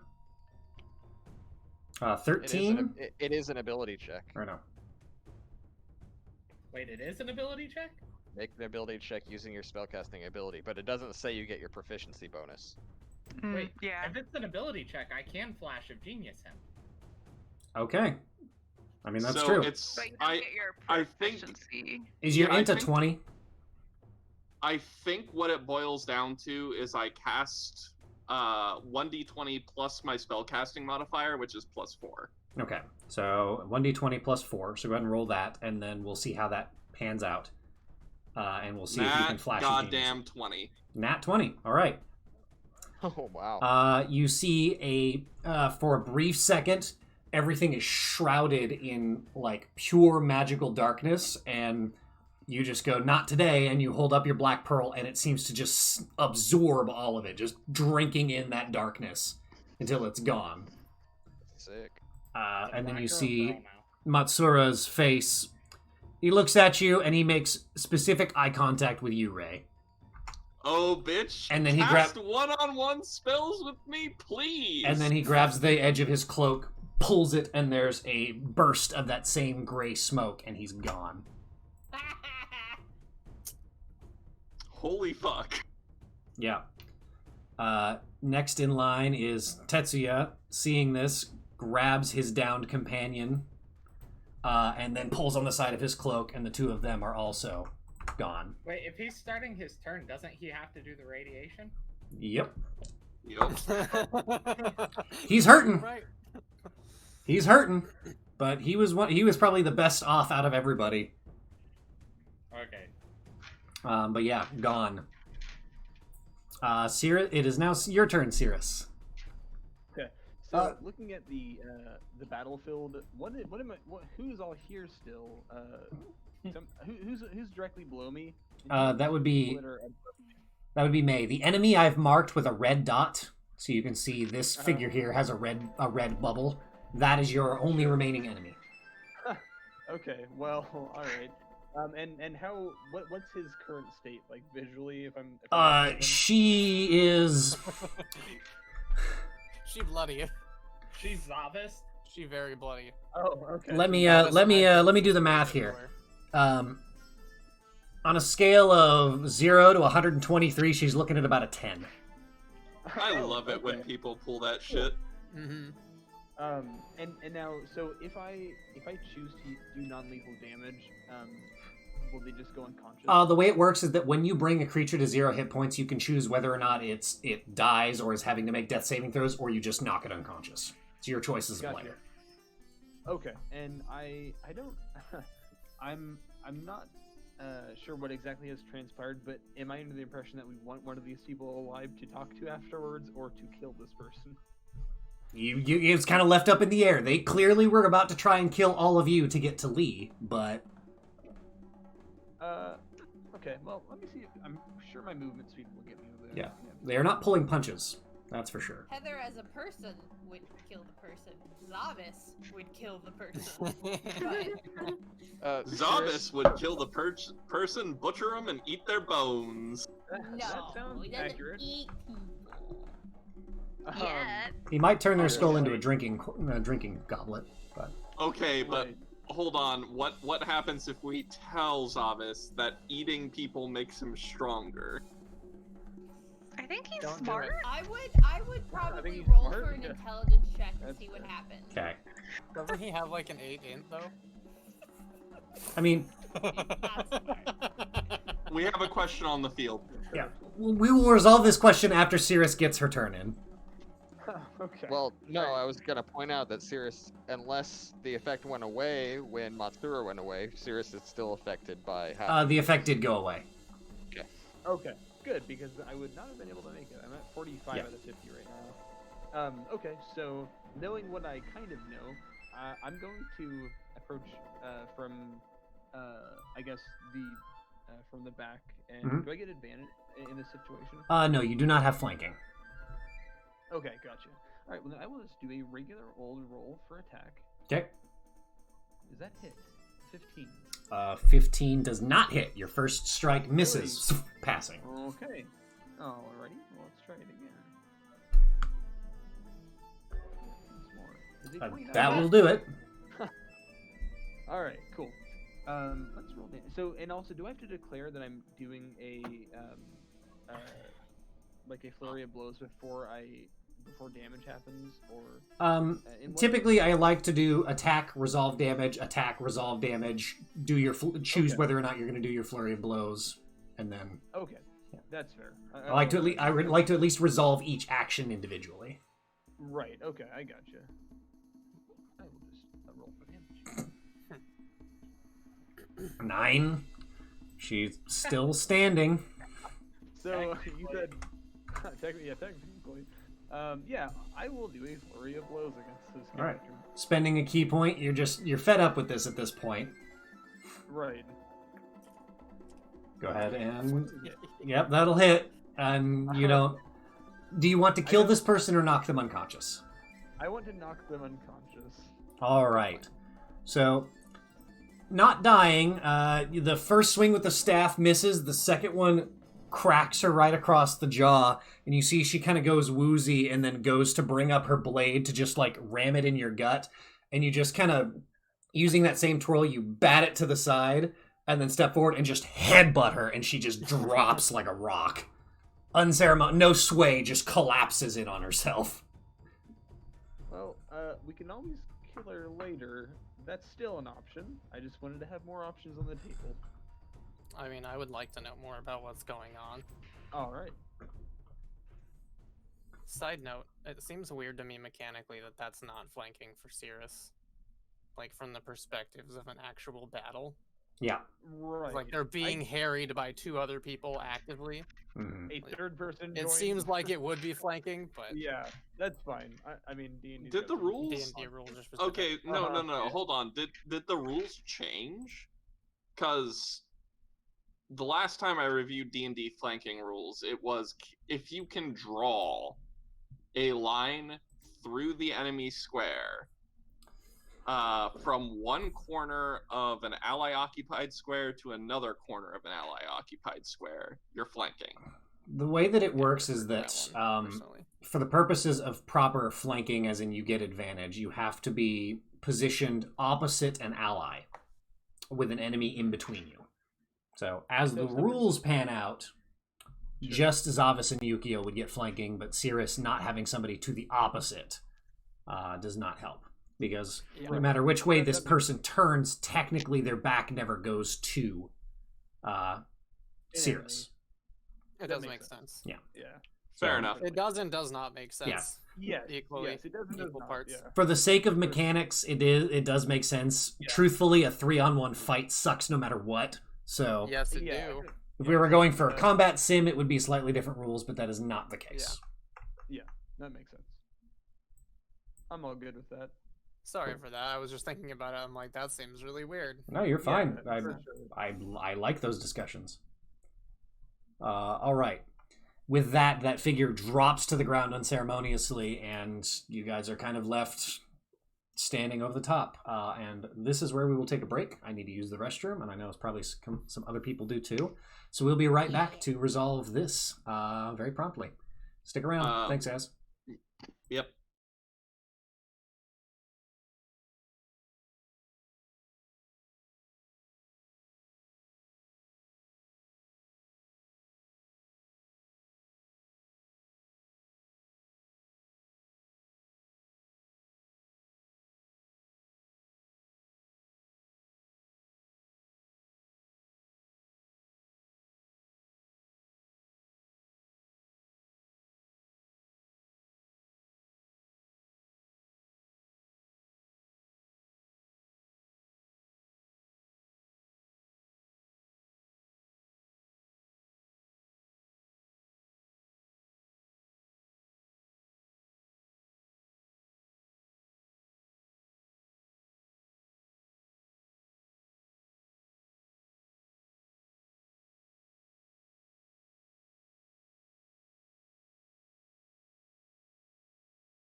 Hi, everybody, we're back. All right. So, quick recap. The fighting is over. Almost everybody got away. Almost all of Mr. Matsura's individuals, attendants, and himself got away. However, one figure does remain. Lee, you see the limp but still alive form of Takenaka collapsed in the sand. As you remember, she is a powerful mage and warrior, she is a half-elf.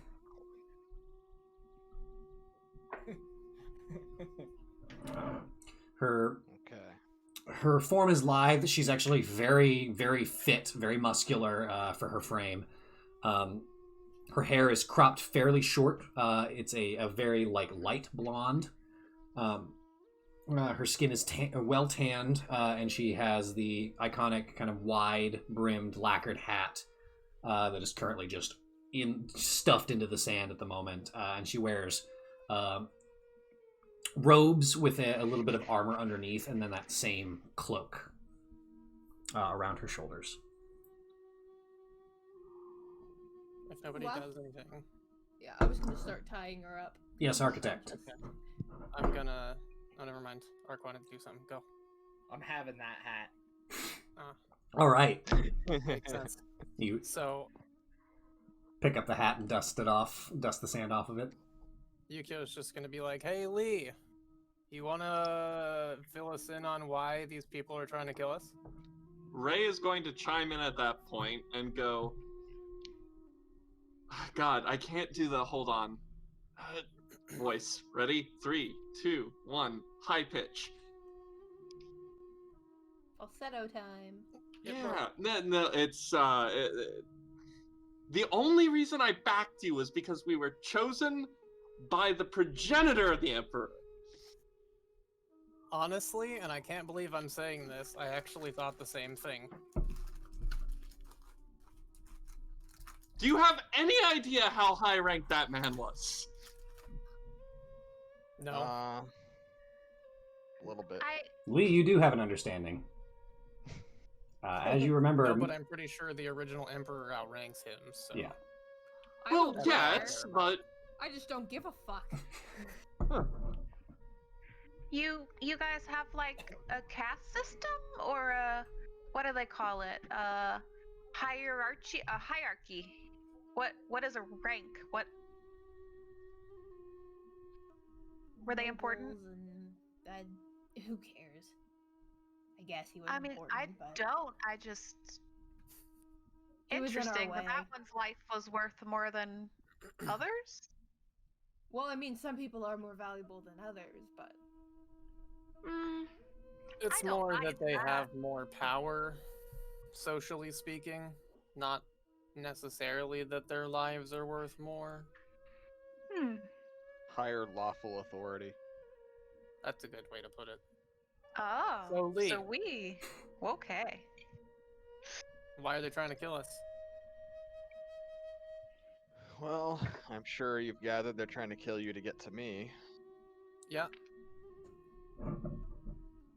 I, under contract, assassinated a very important noble. Oh, that's it? pretty standard, yeah. Oh, Ray is... Which one Ray, was it? Ray just looks crestfallen. Yeah, the chibi anime with just down eyes down here and the angry.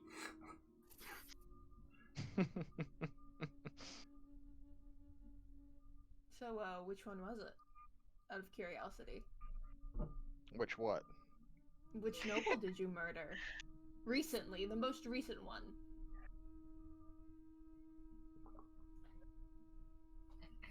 I don't... The details aren't necessarily important. We just helped you. I don't think you could have taken all of them without us. Obviously, we're on your side. I just defied a high magistrate! It's fine! If he comes back, I'll fucking kill him. You realize that's not an if, right? He will be back. Likely Good, I with hope more so. people. I'll finish him So, off. Zavis, probably without wanna someone prepare for like that. me, he would torture you till the end of the fucking earth! I'm pretty sure I could kill him.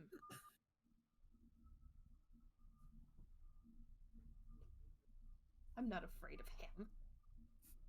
Wizards. Yes, Ark?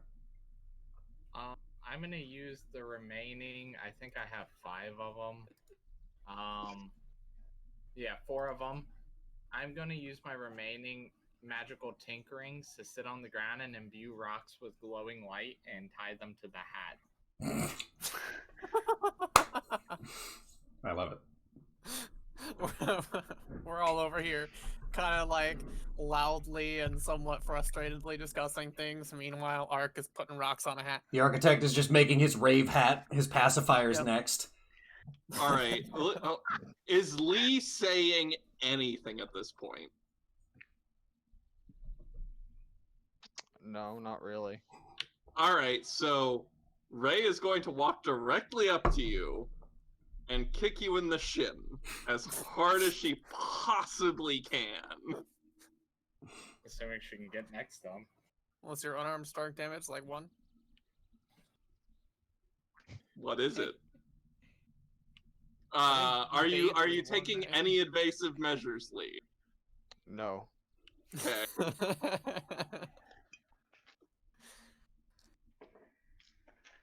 So I take 1 damage minus your strength.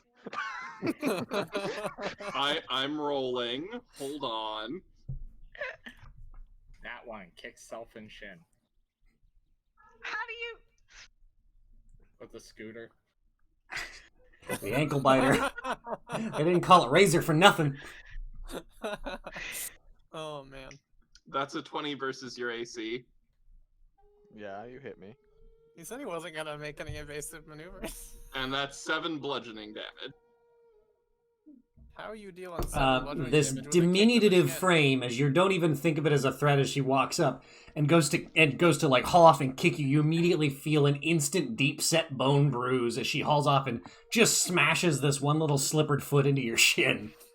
I'm gonna laugh and go, you got kicked by a child.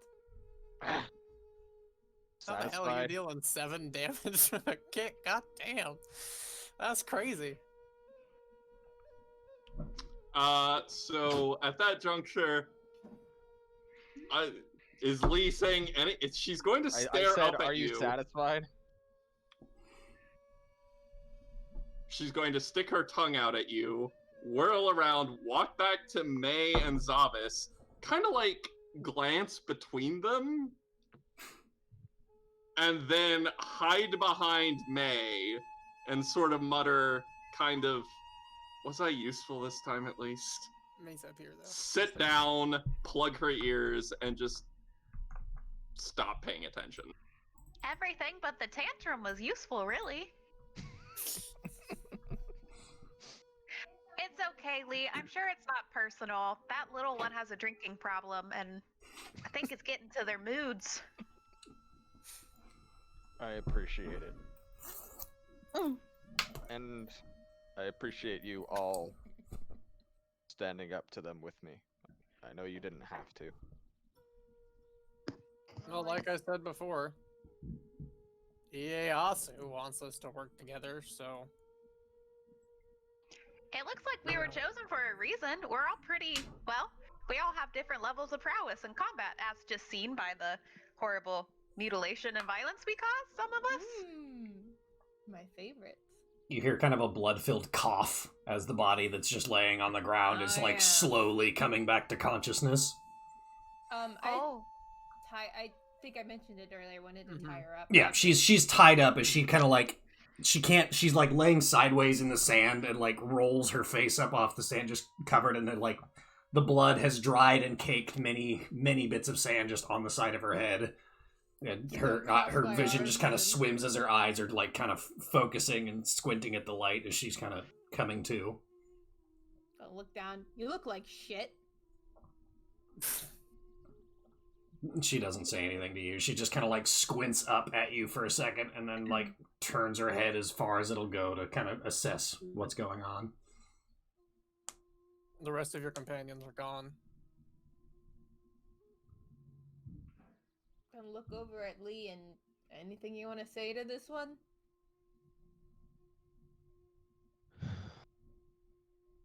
There's nothing I want to say.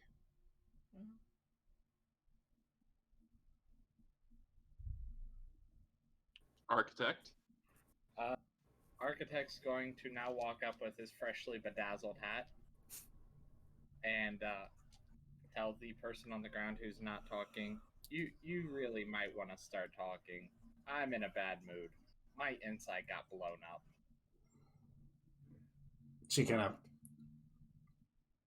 twists and like rolls onto her front and then kind of sits up and just groans as she kind of seats herself. I imagine she's like hands tied behind her back, so she's like trying to sit as best she can. Crosses her legs, so she's kind of like leaned forward, but she's sitting, legs crossed. She kind of rubs some of the sand off of her chin with her shoulder, and then kind of looks around at a lot of you. Surprised you haven't killed me yet. We'll get there. Ray is gonna come out from behind May and start like dusting the sand off of the captive's face. Mm-hmm. Why are you doing She that? allows it. So I suppose this is the part where you beat me if I don't tell you everything you want to know? No, probably not. You can always... I've read in books that negative reinforcement actually doesn't help in teaching the young how to act. So I think positive reinforcement is the better thing here. So I mean, I don't plan on beating you. Do you friends plan on beating them? Question: Who has the spear right now? I believe you do. Was it I think me or Zavis was it has it. Zavis because it was heavy? Yeah. Oh yeah, that's I think right. Zavis has it. Then I have it, yeah. Yeah, so I'm going to like gesture over to Zavis and kind of hold out my hand for the spear. And I will hand you the fucking heavy ass spear. Which is immediately going to just like onto this poor person's lap. Yeah, I'm just going kind of to- like flopping onto the lap. Yep, and then untie and like open it up. She just kind of looks down at it, then looks up at you. Am I supposed to recognize this? I'm 12 and I'm better read than you. I mean, to be fair, you're a noble. You're better read than most of the... She kind of turns her head to one side and spits out a big glob of blood as it hits the sand. She goes, yeah, my talents are not in reading. Honey, I think when you were reading, that one was studying the blade. And lightning. Don't forget lightning. Yes, Ark. Architect. Oh, yeah, they had a pretty sick sword, didn't they? Wait, no, somebody had a lightning sword. While they're talking about this, I'm going to rummage through my bag, pull out my jug of alchemy, a cloth, and my immovable rod. God, this sounds like the start to a bad porno. Please give me the details. You gonna drown her in mayonnaise? Because I'm ready. Huh. Okay, you So have how'd your you guys... you have your jug, you have your cloth, and you have your immovable rod. Yes. So I'm not Ray used to talk. Ray is going to look around, like, Cirrus, you're good at stories. You want me to tell her? Wait, what do you want me to tell her? Why are you even Ieyasu. bother her telling her this? Oh. The founding of the country, for fuck's sake. I mean, Well, I'm not as. why? This may come to a small surprise to you, but a lot of my stories are firsthand. I don't know much of the world stories. Ray is going to grit her teeth and then, like, very formally lay out the story of the founding of the country and what role this spear plays, and that we were chosen by the fucking progenitor emperor himself to carry out a fucking mission. Oh, this torturing is way worse than what I've read about. Yeah. After you go to History great lengths to very lessons. carefully lay out the story and lay out its Question. significance. Huh? How long is this gonna take? Because if it's gonna take an hour, I want a short rest. No, it's like 10 minutes. Okay. You go through the very lengthy and distinct explanation of every relevant bit of information explaining all this as she just kind of... She listens to you for the first 2 minutes, and then you just see the 1,000-yard stare kind of come over her face. Yeah, And- I just want to point out that Zavis is very used to this, so at some point you just see him completely zone the fuck out, like So- he's just fucking gone. When You she feel also starts, zoned out. when she starts staring the other way, Ray's just like, no, grabs her face and Okay. adjusts it back into view. All right. You We finish love your all this story, shit. and she looks at you and just simply says, "Fables and fairy tales and a rusty old spear."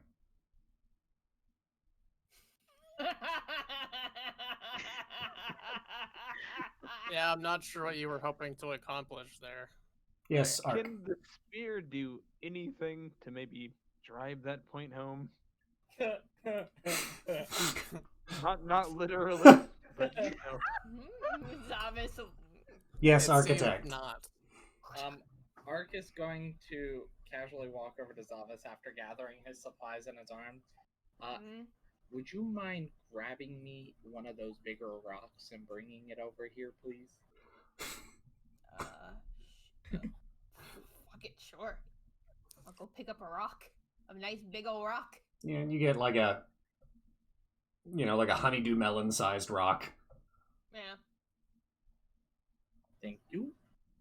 I'm going to place the immovable rod and secure it where one end's touching the ground, the other end's on the rock.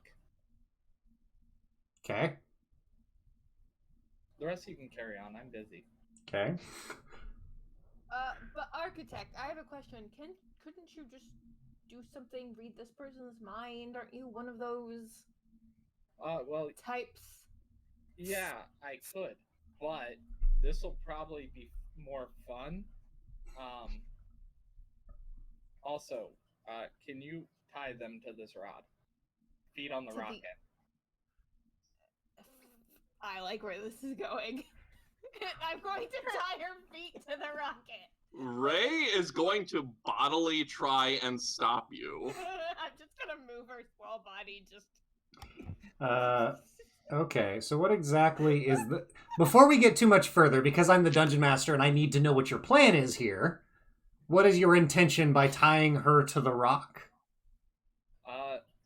To secure her to the immovable rod with her head at the low point and her feet at the high point. Okay, so the immovable rod is this long. I thought it was like 6 feet. No, the immovable rod is like a 1.5 to 2 foot length of metal. Oh. That's stupid. Oh, I guess never mind. I have a quarterstaff, it's fine. Alright, carry on, guys. Are you just gonna Kahlua pork this gal? Aren't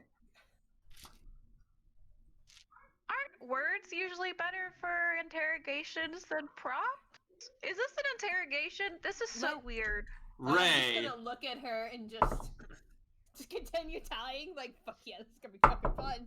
Ray, I was trying. You told gonna... a fairy tale. I don't understand. Zavis, I need you to roll a d20 for me. Yukio's doing this right now, just just a straight d20. Mm-hmm.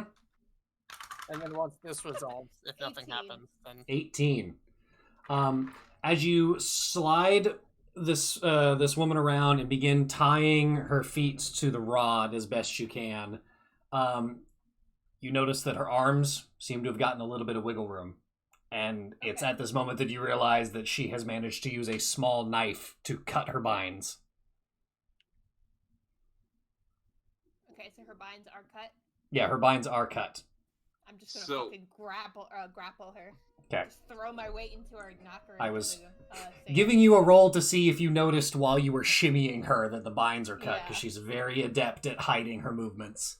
Yeah. Okay. So while Zavis does whatever he does, Ray is going to be like whispering into her ear, please don't. We've already killed one today. All right. Zavis says you belly flop on top of her, preventing her from getting Yeah. up.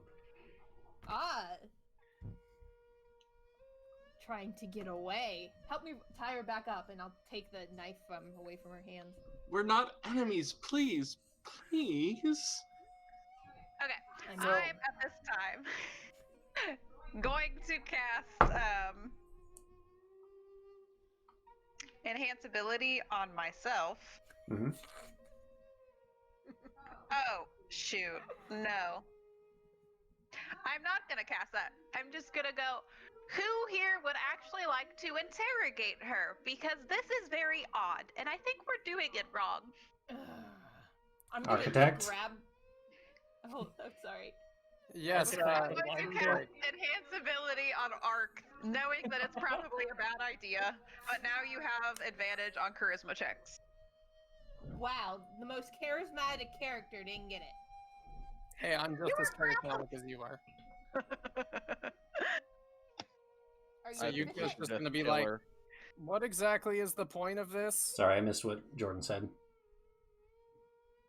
I said I think we should just kill her at the same time as Yukio says, what exactly is the point of this? I don't fucking know what we're doing. We're doing bullshit.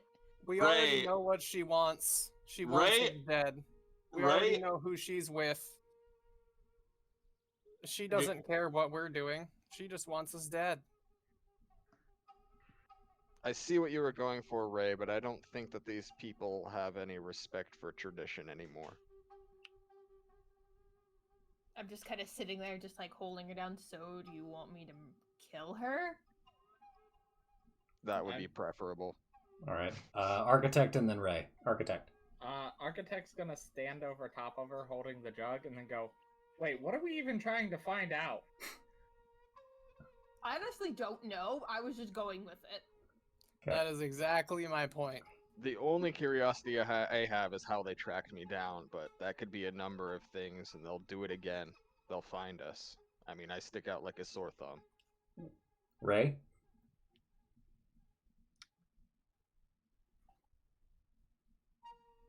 Everybody back up. What's She's your just intention? Good. She's restrained. I mean, she's not restrained. I have to She's not, retie though. her back up. She's restrained because I'm pushing her into the sand. If you would Restrained like, by you a could novice. attempt to, you could retie her. I mean, there's enough of you there that she's not gonna sprint away immediately if you just redo the binds. Oh, I'm contemplating crushing her windpipe as I'm right here, so, you Okay. know. Redo the binds and back up. Why? If this doesn't work, I'm killing her, and I'll tie her back up. Okay. All right. What would you like to do, Ray? I'm a fairy tale too.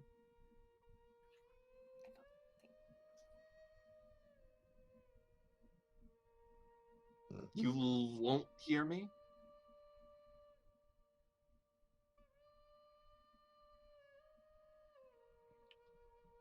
What do you want? If she says, sorry, go ahead. I was just.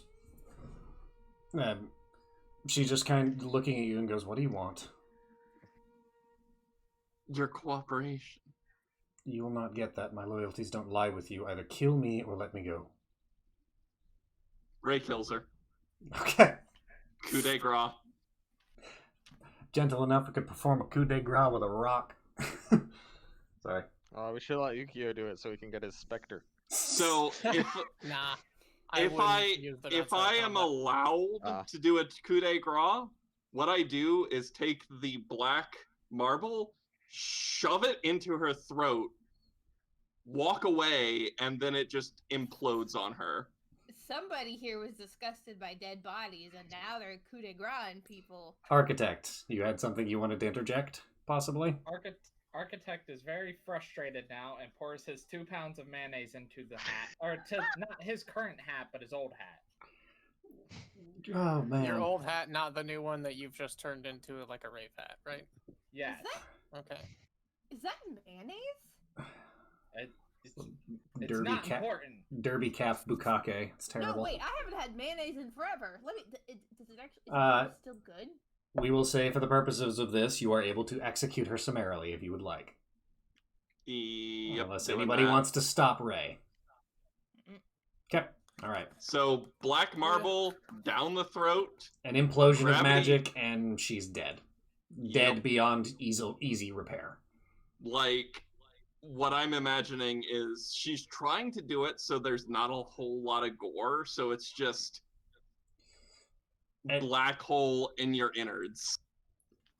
Unfortunately, that leaves a lot more gore than you would hope, as it just... Yeah.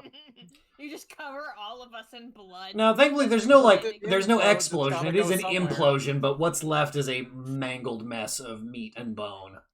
Barely So recognizable. When that happens, Ray starts bawling and just like die. What's May wearing?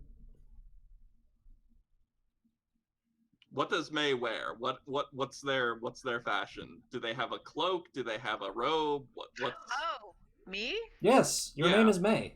Okay, sorry. For a second there, I thought they were talking in third person. I was like, Nope. May, not Ray. I have armor over a tunic.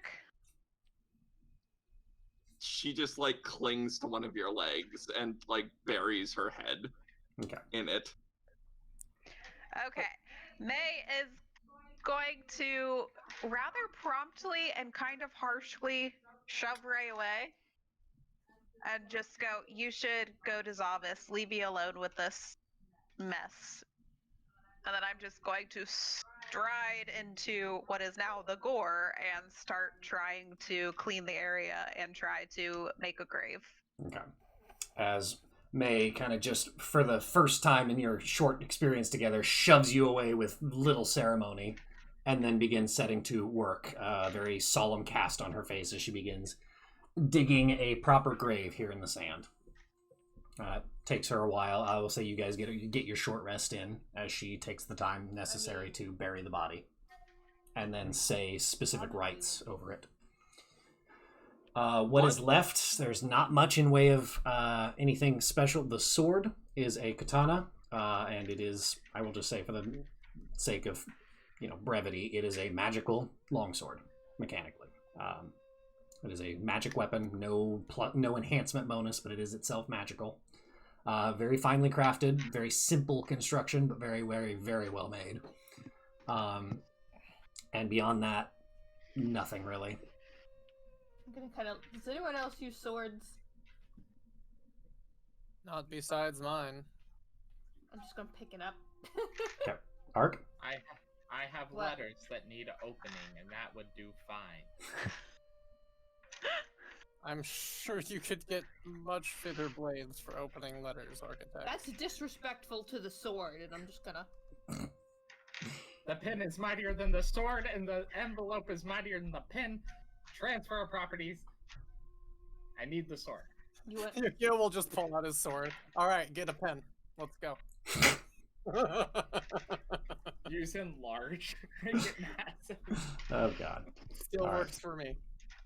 So you guys have successfully dealt with this surprise incursion and have discovered and dealt with the creatures that were causing the problems to Thief Master Asano.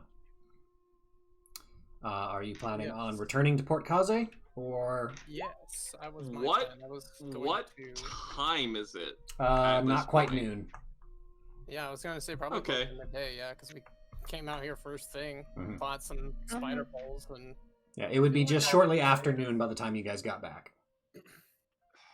I believe Ark has the head of the Ushioni, right, in your bag of holding. Yep. What? I put a head in my bag? You I did. cut off the head, and I'm like, "Who wants to take this?" And you walked up with your bag of holding, It's Mhm. true. and so I dropped it in the bag. I, as a character, am sure I remember that because I remember everything I've seen or heard in the last month. As a player, No, you in fact did that. Yep. So you. I can't find short rest. Yes, Am I Ray? dumb? Oh, there it is. What's up, Ray?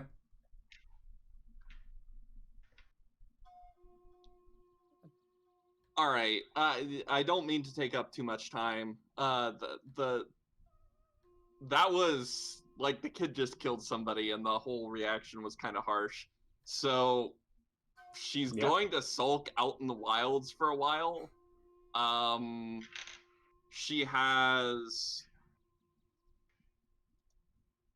I don't know what the rest is going to look like after this, but she's got Private Sanctum and Gulder's Tower as spells, and she's just going to hole up outside of everything in Gulder's Tower with a Private Sanctum cast on it for a while. All right. As you guys make your way back to town, you get towards the edge of town proper, wait. and then you just what? We already left for town?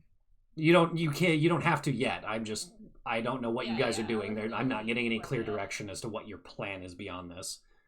So I was just I'd like asking. someone to search the crates in the boat. Gotcha. Yeah, I wanted to search the boat in the area too, and then talk to Ray. I just haven't gotten the chance to. Gotcha.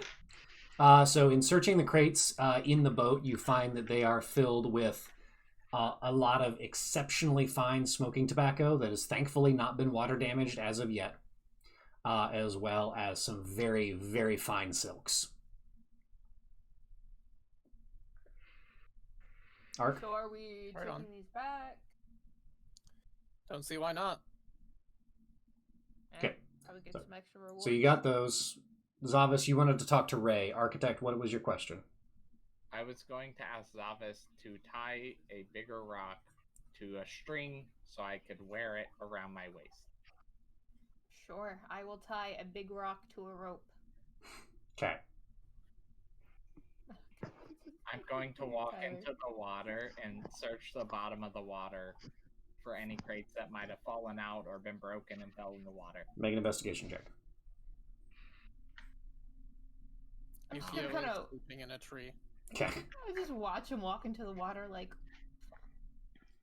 I can breathe underwater, by the way. Mm-hmm. Oh yeah, you've got a cloak of the manta ray, don't you? Yeah, I can I move don't really question. fast too. I don't Oh, question the shit Alright. that he does. I just am just like, oh. I may not be great in a fight, but I can do a whole bunch of other shit. What'd you Despite not being around him very long, we've learned that he can do a lot of things. He just is very strange. So a 15 plus 9,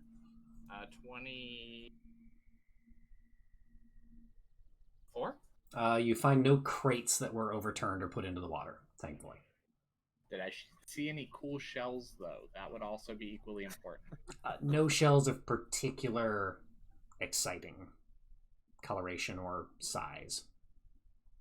Okay, I'll just cut the rock then and swim to the top. Okay. Zavis. Okay, well, has Ray holed up yet, or is she still just No. standing? We will say before that, Ray is clearly upset at it being pushed off from May. So, And I'm gonna do a, I will say for the Sit purpose of down this, like she's like this. walked over to the cliff's edge and is just kind of like sat down away from everybody. I'm gonna walk over and do like the bend over like this, like, you alright, kid? Fuck you. Yeah. I mean, I'm kind of an asshole, but that was a pretty intense way to murder somebody back there. Where'd you learn how to do something like that? I have no idea Right, why you were chosen with me, but I will deal with you if I need to. Alright. Yeah. Good talk, kid. The same way. Yeah. Good to know, good to know. Well, maybe next time you probably shouldn't murder somebody quite like that. Might scare some people. I mean, I'm always fine with a little bit of murdering for the right Did I reasons, scare but- you? No, I don't get scared. Bullshit. I don't. And I'm literally good. incapable of being frightened. It's written in the mechanics. I'm literally incapable of being scared. Is this intense conversation going on while Zavis is holding the mayonnaise hat? Yes. No, I put them in. God, no. Is this like within earshot of the general area? No, where we were- it's not. It's off to the side. They are having a private conversation. It's like if Yukio could hear this, he would just kind of be chuckling to himself. Yeah. But yeah. Dipping rations in the mayonnaise hat. Oh my All god. right. Well, if you need to talk there, I'll be over there. I'll let you have your space. I'm just gonna kind of mutter to myself and walk off like I don't fucking know what to do. Oh, no, Y'all are thanks to terrible changes. parents. You brought this on yourself. Bullshit. You made your own problem and then you're blaming everybody else for not helping you solve it. Sounds like a kid thing. Nobody I was gonna say was that's a classic trying- 12-year-old move. No one was trying to help that person. I was gonna board him. You're gonna waterboard I them? wanted them dead. Mayo board. Mayo board I mean, them. I probably would have just killed them. All right. Well, now that like, this disaster of a set of circumstances is over with, Killers could have walked up and just went, and, I then, know. and you're just like horrifying fucking. now that we're learning party dynamics, never let any of you guys get a hold of a fucking hostage again. God. To remind the party too, my intelligence is 8 and my wisdom is 8. I don't fucking know what to do with kids. Fair. I don't know, just go fucking Yeah. murder him. Fuck, I don't know. Apparently, your choice is to marry him. You're not married. Oh! For the record, It's a betrothal. They're We not married. did not kill her, but doesn't care that we did. Yeah. So All right. Is there anything anybody wants to do on this beach before you head back to town? nope. All right. Of course. With the half hour, so during a short rest, half hour I have to spend meditating, Mhm. but with the other half hour, Yep. can I make another attempt at unlocking that box that Yes, we found please at the do. boat? All right. Are you in a tree? Because if you're in a tree, I want to be in a tree next to your tree. Yeah, we'll be in trees together. Tree rows. After my conversation with Ray too, I'm gonna go over to the architect and I'm gonna look at him and be like, "Do you know how to talk to kids?" What language? Common? What kind of a question is that? I don't know. The kid is mad. I don't know how to make her feel better. Oh. I got it. God. Wow. And he did not, in fact, got it. He does not, in fact, got it. More worried. Arrested Development narrator. Oh god. Let me look through my items. He real does not, in quick. fact, got it. What'd you get, Lee? 26 for the tools. 26 is definitely enough as you pop open this little wooden case. You find set within it several small implements. It is a small, well, no, it'd be large probably. Large for you, but still decent sized. Heavily, ornately, like carved and filigreed smoking pipe. You see a couple of different pieces of metal that you don't immediately recognize what they're for. And then you see a small, like silvered, like a makeup case, just a small, thin little case set with a very broad, brilliant emerald set into it. Okay. In snapping open that case, you see not quite like a chalky, but almost like a putty consistency material that is pearlescent white. And you don't know what it is. Okay. Hearing the box crack open, I'll just kind of like open my eye and look over. That looks pretty nice. Yeah. I might have Ray take a look at it once she's recovered from her experience. I wonder if we could get something from the Thief Master for it. Perhaps. It looks extraordinary, and I know that she's adept at the arcane. I'm wondering if she could identify it. For sure. Once she's done with her tantrum. Well, she just went through a pretty, I would say, life-changing experience, so it's Her understandable. first Yeah. murder. Zavis just chimes in from the ground. Yeah. You are right about that. We all remember our first. I don't. Too cold. Architect. After speaking to Zavis, Architect's going to gather some supplies to Dr. Ray. Okay. He's going to pull out his homunculus. He's going to grab the hat of mayonnaise. He's Okay. So hold on. At what stage are we here? Are we at the stage where Ray has like holed herself up, Not or quite is yet. she like still like pacing around the beach, beating her head on things? Still sulking. You guys haven't actually left the beach yet. I figured you'd do the holing up when you got back to town, so you are still in sulking mode. So the holing up would be more along the lines of when they left for town. So she's just gonna hole up on a random beach for hours on end and then be left alone? Do you know what Garter's Tower is? No. Okay, so I have a spell. I literally construct myself a mage's tower Mhm. wherever the fuck I want. Yeah. And then I also have a spell, Private Sanctuary, that tells me whenever anybody tries to enter by literally any means, including like just dimensional warp. Gotcha. So to clarify, you're waiting until the near end of this rest and then are going to construct your tower before anybody leaves. No, I'm going to wait until they start going back to town, and then I'm just going to refuse to go back with them and put it all up. Okay. Okay. So we are prior to that. Grab my homunculus, the mayonnaise hat, my hat, and the fuck you rock. Okay. The fuck you rock. And I start constructing. What are you constructing? I'm putting the hat on the dog, and then or not the mayonnaise. Well, yeah, the mayonnaise hat on top of the dog, but upside down so it doesn't spill. I don't want to get. Oh yeah, my homunculus looks like a dog. On its head, but it doesn't spill. Now I'm gonna put the fuck you rock in its mouth, and then I'm gonna. What else did I grab? Yeah, that's good for now. Yeah.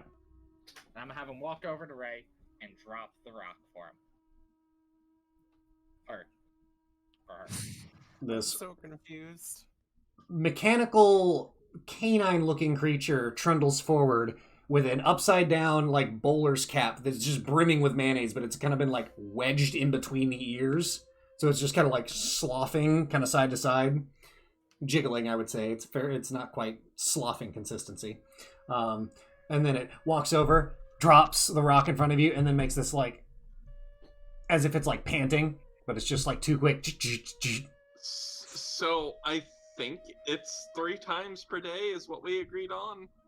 Or is it once a day? Pretty sure it was like twice a day. Okay. Well, I used once, so I'm doing it again. And this time I'm punting the goddamn dog. Okay. Special kick people. You kick my dog. I love it.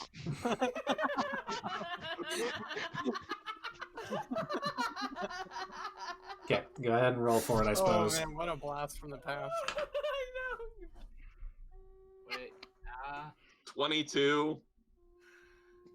What does your homunculus have an AC, Architect? I'm checking that right now. If it does, I'm almost certain it's lower than 22. I don't know. He's a level 10 artificer. True. 22 is pretty high though.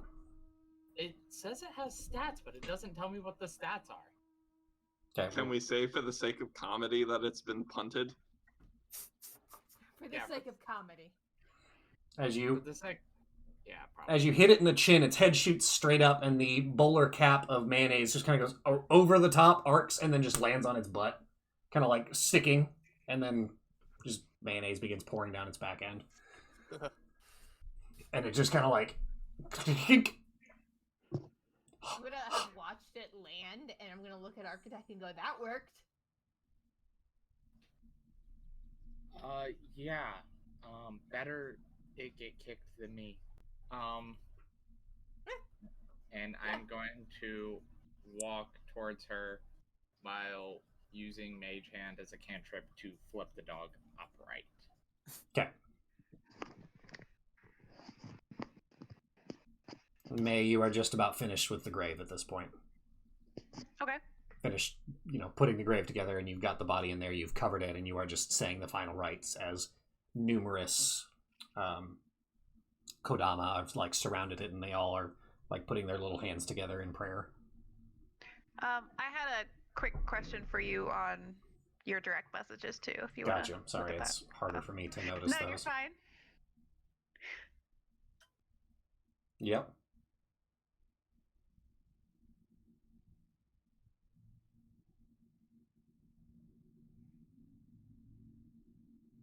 Okay.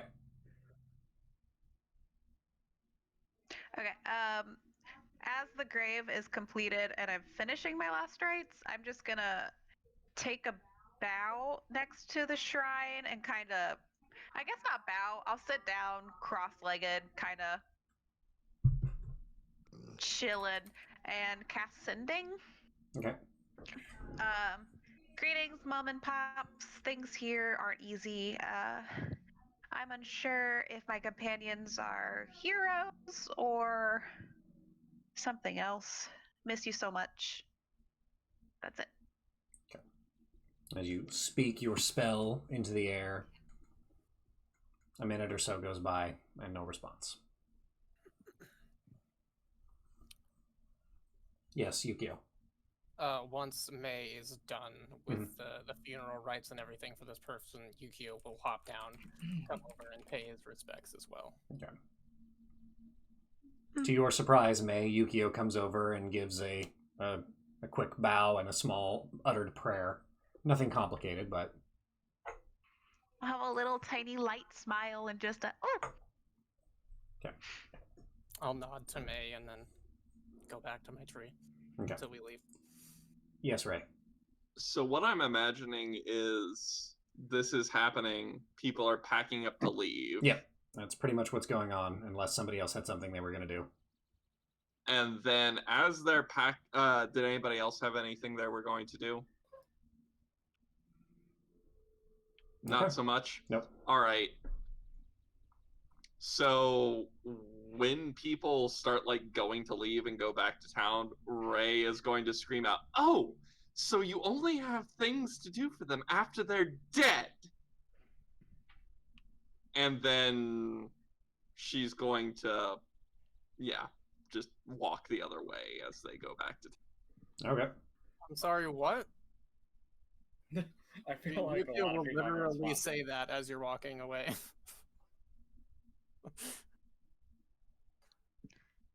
I don't have very much experience with children, but I genuinely do not understand what that meant. Ark, did you have something? He's in the same boat as the other two. He's actually going to pull his homunculus to himself and break it, like, disassemble it and hold the black stone that it's made of, the black sapphire, in his hand. Okay. Yeah, Yukio is extremely confused by Ray at this point. Your inner workings are an enigma. All right. I take it you guys end up walking in different directions, Ray going off by herself and a lot of you making your way towards town, or are you... Yeah, I mean, when she responds to any of us, if she just ignores us and walks off, then she's capable enough, clearly, so I'm sure she'll be fine. Oh, Lee will address Zabas and be like, so are we just gonna let your ward walk away from us? She's my responsibility. I will... Yeah. And he just... And he just goes and walks off after her. All right. Good luck with that. As the majority of you make your way back to town, it's Zavis and Ray left out as Ray is meandering to God's only know where, and Zavis following. Are you gonna come back to town, or are you gonna stay out on the beach all night? A tower appears, she walks in and closes the door behind her. Ah, shit. I've heard about her doing this before. You're gonna have to camp outside. And he just resigned. Well, given the flavor, probably just like a multi-tiered pagoda. Yeah. Fine, you know what? Stay in the tower. I'll just be here, outside, waiting for you, because I wouldn't want you to walk back by yourself and get eaten by a giant crab. As you set up and Fucking... lean yourself against the wall, the tower, arms crossed and huffing. Alright. The rest of you make your way back to town. It doesn't take a terribly long amount of time as you kind of beeline your way back. You reach the southern gate with plenty of swiftness, no difficulties. The day is bright. The landscape is largely dried up from the previous day's rains, and there isn't a cloud in the sky.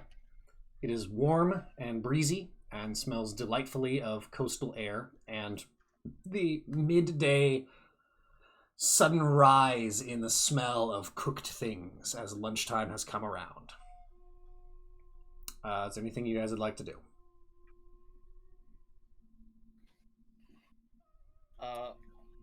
I'm gonna wait. It's morning now, or It's middle of the day, same day. oh, I thought we took a nap. Short No. rest. Short rest is just an hour of inactivity, basically. So that's what we just did on the beach. Yukio will seek out a meat and rice bowl. Okay. Easy enough to find, and you actually find Hachi. Hey, Hachi. As he happily hands you off a bowl, and it's delicious, thick unagi and sauce. I'll bow to him, accept the food, and go about my way. Okay. After paying him, of course. And then, if nobody else wants to do anything, I would just head towards the Thief Master. Okay. Is everybody else going to the Thief Master? Yeah, I'm not gonna eat anything. I'm just heading directly there with. Yep. All right. To the Three Cheers bathhouse. Yep. The group of you head to the Three Cheers bathhouse.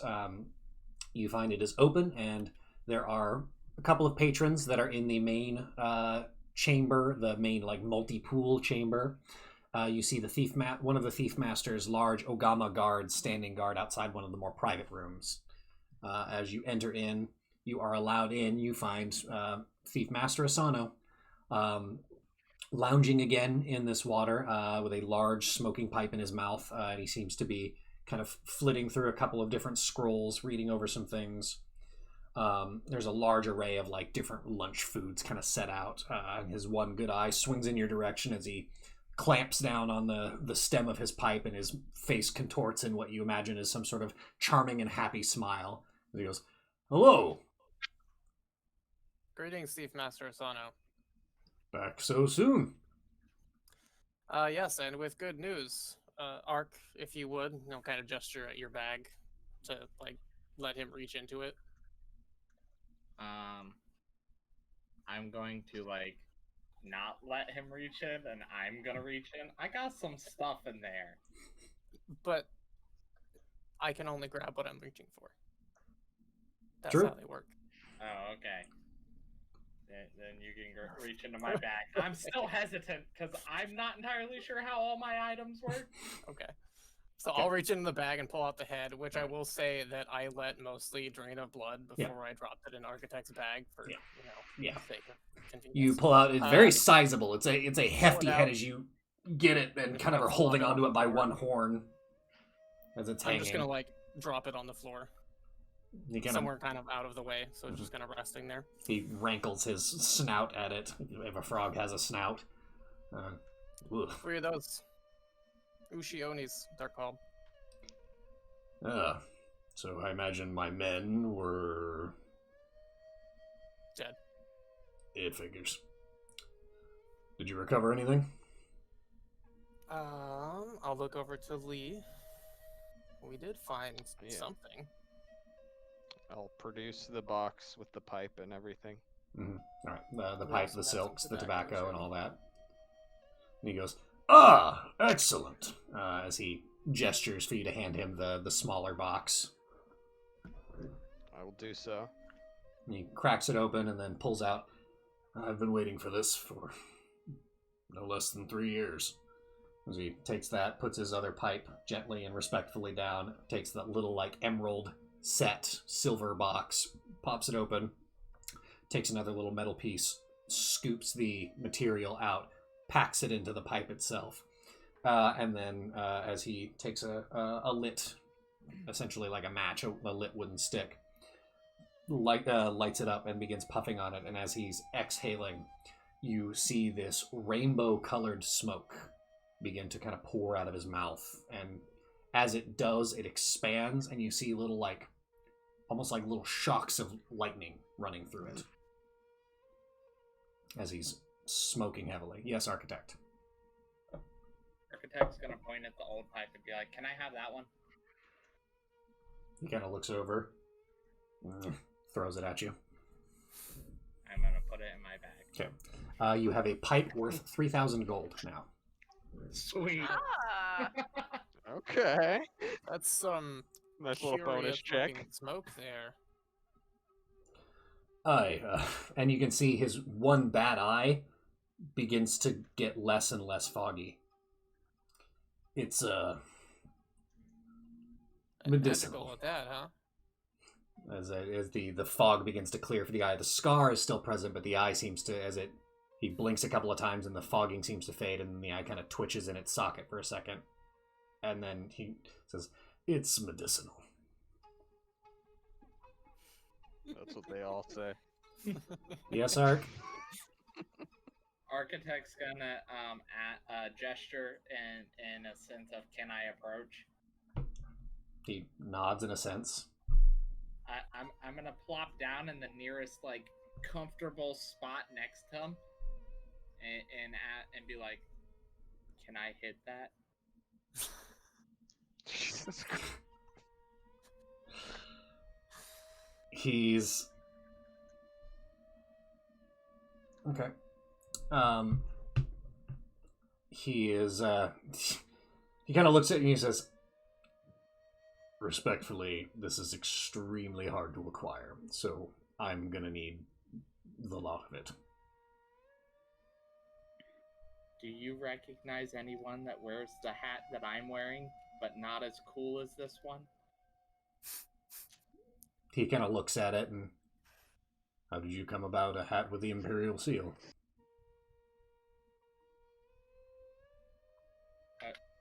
What Imperial seal? And he taps the corner of it, and sitting on top of, like, the top half of it, there's one small seal that seems to be the symbol that you've seen on various buildings and bits of paperwork and whatnot. And you have gathered, because you are a smart cookie, that it is the seal of the Empire of Tairiku. It is a symbol that represents Imperial law and decree. I've acquired it the same place anyone acquires a hat. Somebody's head.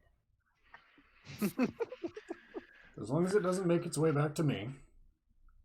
No, it's on my head now. Right. Well, I suppose you're expecting payment then. That's correct. I have done a bit of resource gathering and done a bit of research.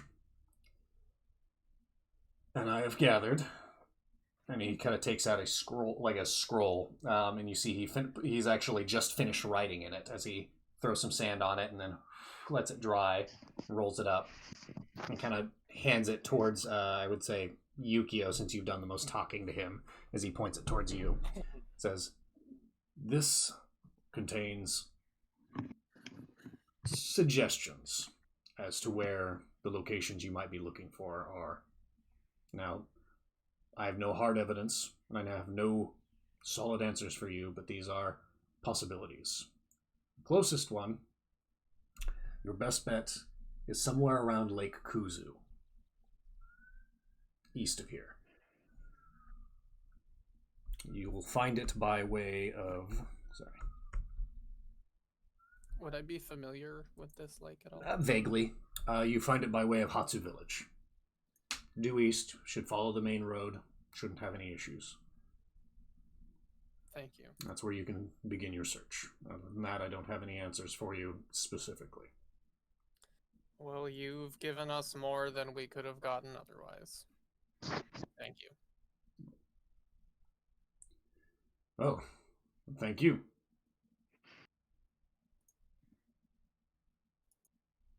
If you need anything else, let me know. And if you're ever back this way, I can use you for more work. We could use more baths. You're always welcome here for the baths.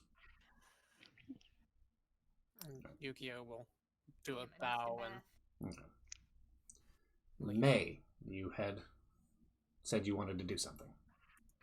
I will promptly excuse myself from the group, just going, I have a loose end I think I need to tie up. I can meet you guys back somewhere. I'll be where Zavis is. Well, where two of them are, I guess. Well, And I'm gonna...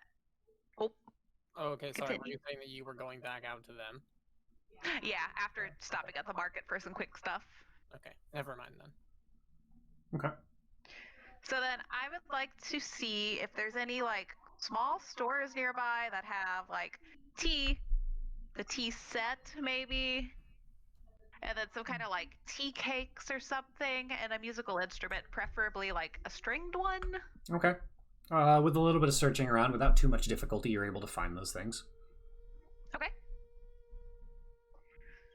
How much would I be looking at for those things? A tea set, a stringed instrument of decent quality, and a collection of... Are you looking for just okay teas, or... Oh, I want to look for something a little fancier if I can find them. Right. Some really nice floral jasmines or something. I would say a grand total of 30 gold will more get you... royal. A grand total of 30 gold will get you everything you're looking for. Okay.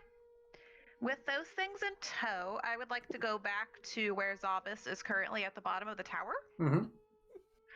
And then I'm just going to come up next to Zavis and... Hi. Are they still up there alone? Mm-hmm. I assume going in isn't an option. Yeah, I mean, you can try.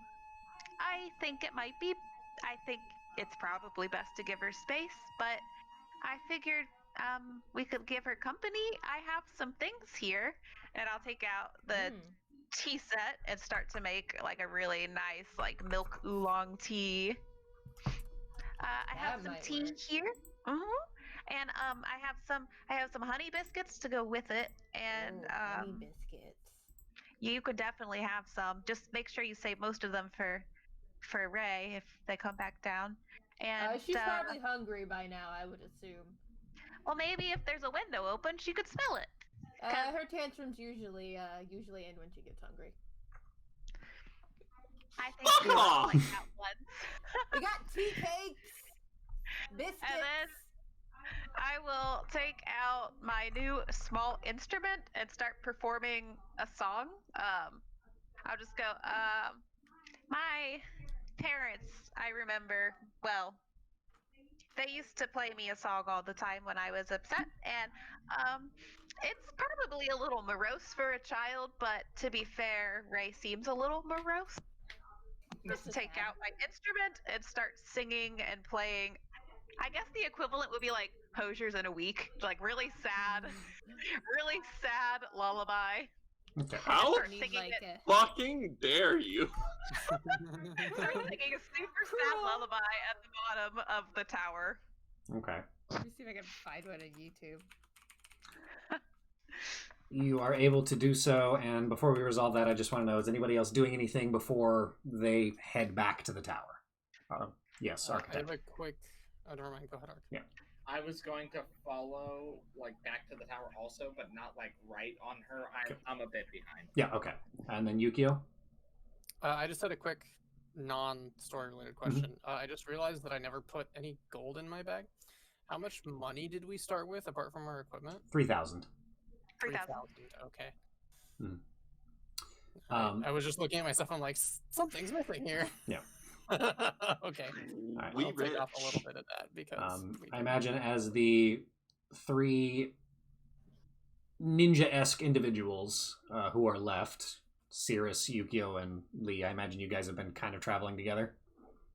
Yeah. Right. pretty much, yeah. I mean, we all seem to kind of be of the same temperament. Yeah. So.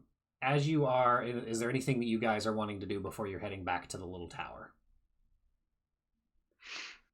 Nothing in particular. Okay. As you guys are gathered yourselves up and are heading towards the south gate, you hear a voice go, "Wait, hold on a moment."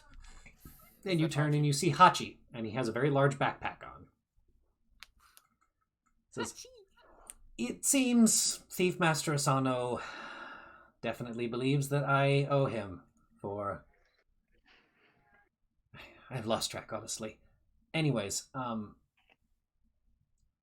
if you'll have me, I'm to be your, butler is probably the right word. I'll help maintain the camp and cook you meals, but he wanted me to accompany you, and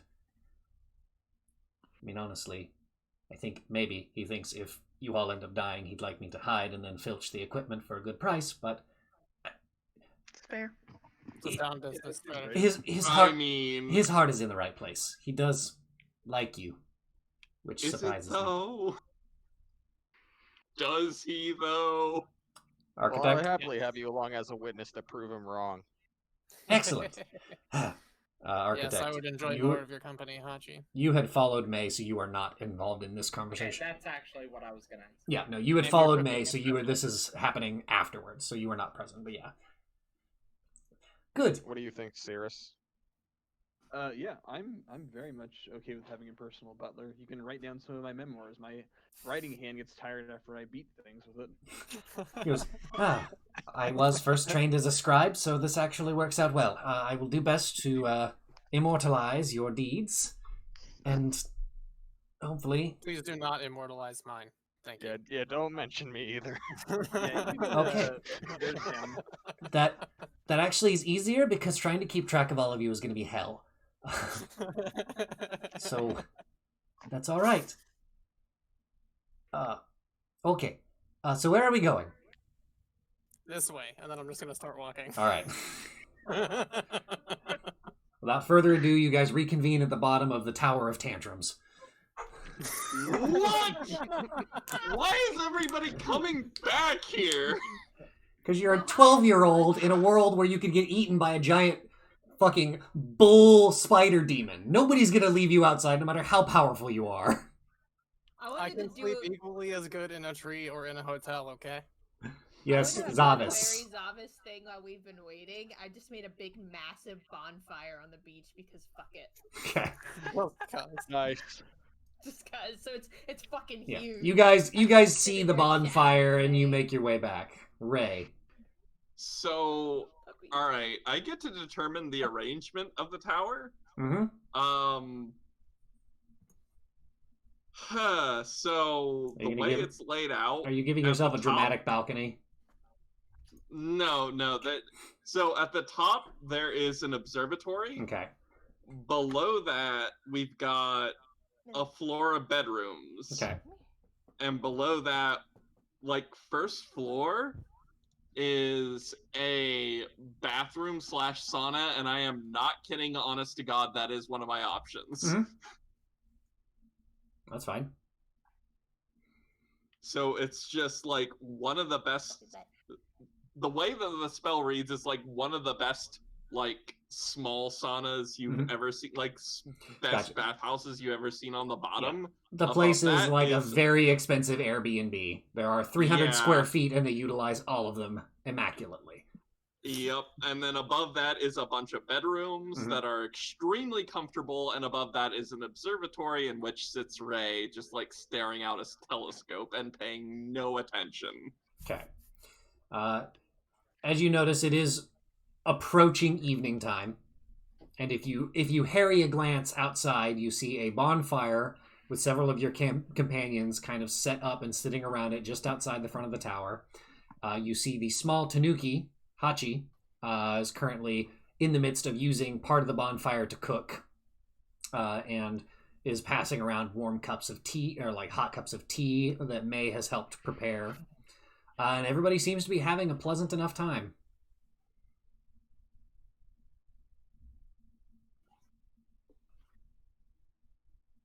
Yes, Architect. Ark. Okay. So Ark is going to grab some of the dry tea, and drink one of his elixirs and start walking like a staircase up towards the telescope of the observatory. All right. So on entry, I believe I get to know who's entering. Ray is not going to do anything for anybody she recognizes. Yep. If fucking what's his name tries to get in, she's going to just scream. Yeah. So the architect doesn't actually enter your observatory, but just makes his way up to where he is. I imagine you're getting right near the. Oh yeah, you know what I'm doing. Yeah. You're staring up in the sky, and then eventually there's just a gigantic eyeball. What you doing in there? Come in and find out. Okay. What is the entrance like? Is there just a giant hole where the telescope is coming out? No. It's literally a 3-tiered pagoda with proper entrance, and it is an entire palace in miniature. Does he have to go down to the first floor to enter in? Is the question, I think. You could enter in so telescopes have a range of motion. Yeah.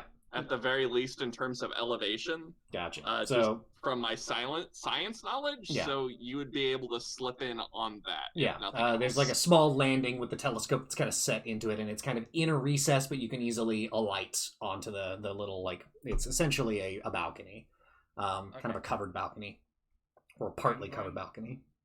I'm going to float down while packing my giant new pipe with the dry. Oh, it's huge. It's I'm double handing it. While what you're holding onto is essentially the size of a trumpet, but you're. Yeah, I don't know how pipes work, so I think just any dry plant material should work. I mean, you can smoke tea. You can. Yeah. You can smoke a whole lot of things. Most things are smokable at least once. Basically, whether or not it will do anything for you is the when Ark shows up, Ray is just going to be like, "So you have kids do your dirty work?" What? That's not out of character. That was in character. None of you wanted to do anything with the captive.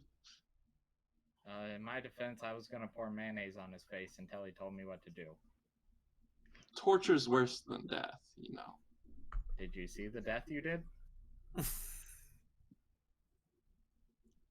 Ray is going to just ball up in a fetal position. I'm gonna awkwardly use a mage hand to pat her. I feel like Liz Lemon, Virgo is a fucking and I can't remember Alec Baldwin, just Yeah. You feel an ethereal touch as your head is pat gently. I mean, the hand can articulate enough to do anything, so it's essentially just an extension of his hand, but he is still giving you your physical space. But you feel a gentle, caressed touch. None of you would have given her a chance. None of you. You would have either tortured or killed her. I mean, we weren't given a chance to give her a chance. That's not true. I resort back to I was gonna mayonnaise board her. How is that not torture? Unless she's lactose intolerant, she should have been fine. There's no lactose in mayonnaise, is there? I thought it was just oil eggs. and It's eggs, yeah. Just egg, yeah. I mean, some of them also incorporate cream, but that's another thing. It's extra creamy mayonnaise. Come on. We're not breaking down the composition of the mayonnaise that comes out of the alchemy jug. We'll do I that later. hard pass on that. Let's just move on. Why were you so quick to kill her? That wasn't strategy, that was anger. Ray is going to shuffle into a corner, still in the fetal position, just like kind of like a cat scooting themselves along the floor. Mm-hmm. Ark is going to pretend he's not choking himself with this terrible choice to smoke this tea. He's just like, it's good. It's good. It's the lavender. So, out of character to explain the rationale, it was basically she gave y'all one chance of what to do, and all y'all would basically just like kill her or torture her, and she'd rather kill her than torture her. And that was So she just grabbed her and went, "Tell me things." And Ray she jumping said to no. conclusions. Yes, exactly. Sorry? I was just saying, and that was Ray jumping to conclusions. Correct. Yeah, absolutely. Like, she gave you a split second to make a determination, and when nobody stepped up, she did. No. And that's Because- why everyone is so confused. It's because you're just like, I "Oh, nobody's doing understand anything?" it. Okay, yeah, I know you do. I understand it 100%, but I want you guys to understand out of character that this was just like a kid being like, okay, adults do a thing, and then 10 seconds afterward, after they didn't do it, she just did it herself. Mhm. Yeah, no, I get it. Mm-hmm. Yeah. same. It's like, I gave you one option, I gave you 10 seconds to do it, you didn't do it, so I overreacted. Mm-hmm. That, out of character, that is the rationale. I understand the confusion, but I wanted to, like, solidify that. I don't know if you've dealt with kids that have done that before, but that's been, like, a very, very, very, very essence of kid thing that I've dealt For with. sure. Yeah, they just, like, assume that they know that this is the correct thing to do because, like, the adults were doing it. And then just do it. But, oops. Essentially. Context is important, as it turns out, but kids don't understand that yet. I thought it was an interesting thing to throw at y'all. I mean, yeah. It definitely caught me off guard. I'm sorry if it fucked things up. I didn't mean to, like, absorb a lot of time. Oh, you're fine. I mean, Yukio's not really going to cut you any slack, but you're fine. Because as far as Yukio's concerned, you brought this whole situation on yourself. Which is fair. She totally did. Yeah. Ark is a little more sympathetic. Mm-hmm. Yeah. Ark's going to ask Ray, when do you think killing someone is the right choice?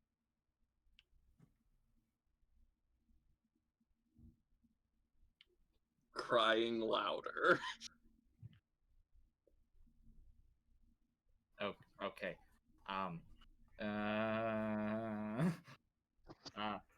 We don't all, well, you guys, pretty much everyone but me doesn't always make the right choice. Look at Zavitz. He's just an amalgamation of bad choices. Throwing more sticks into the fire, laughing maniacally.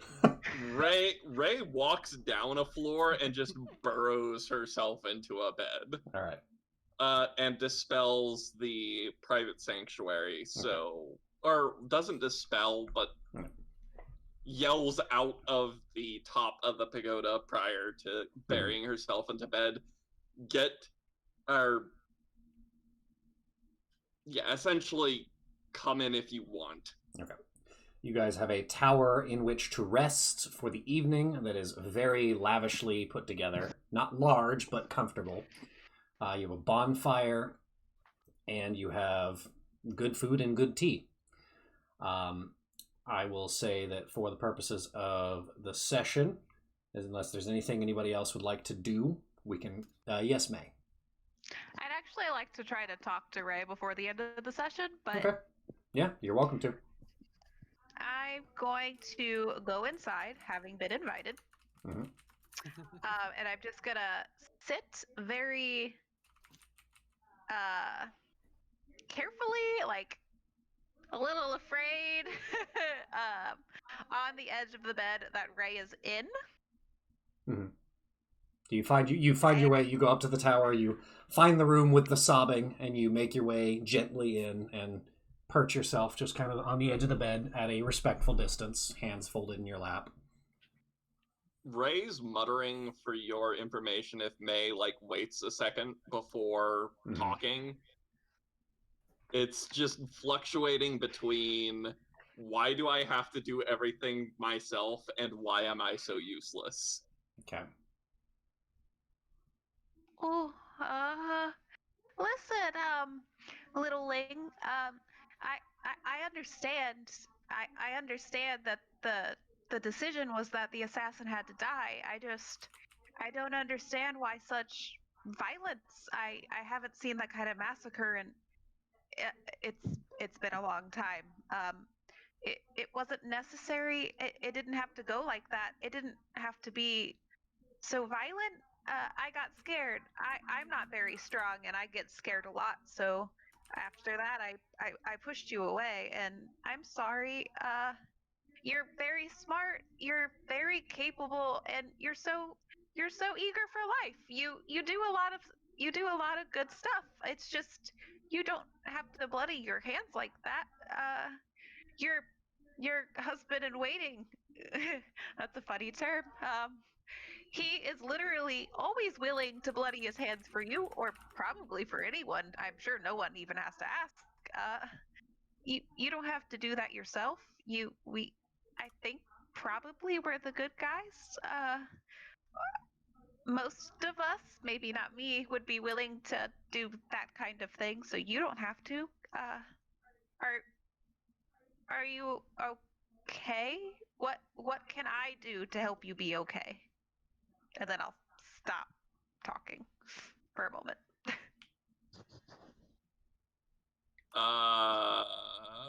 Ray crawls up, latches onto your side, and starts mildly punching you. And does that repeatedly until she falls asleep. I'll just drape my little arm over your head and just... After a brief,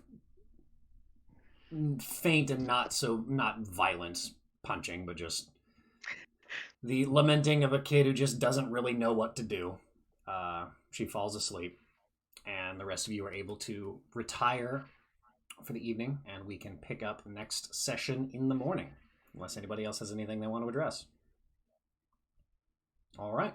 I'm good. Well, with that, we will call it. Thank you guys for watching. Really appreciate it. And we will see you guys next time. See you next week.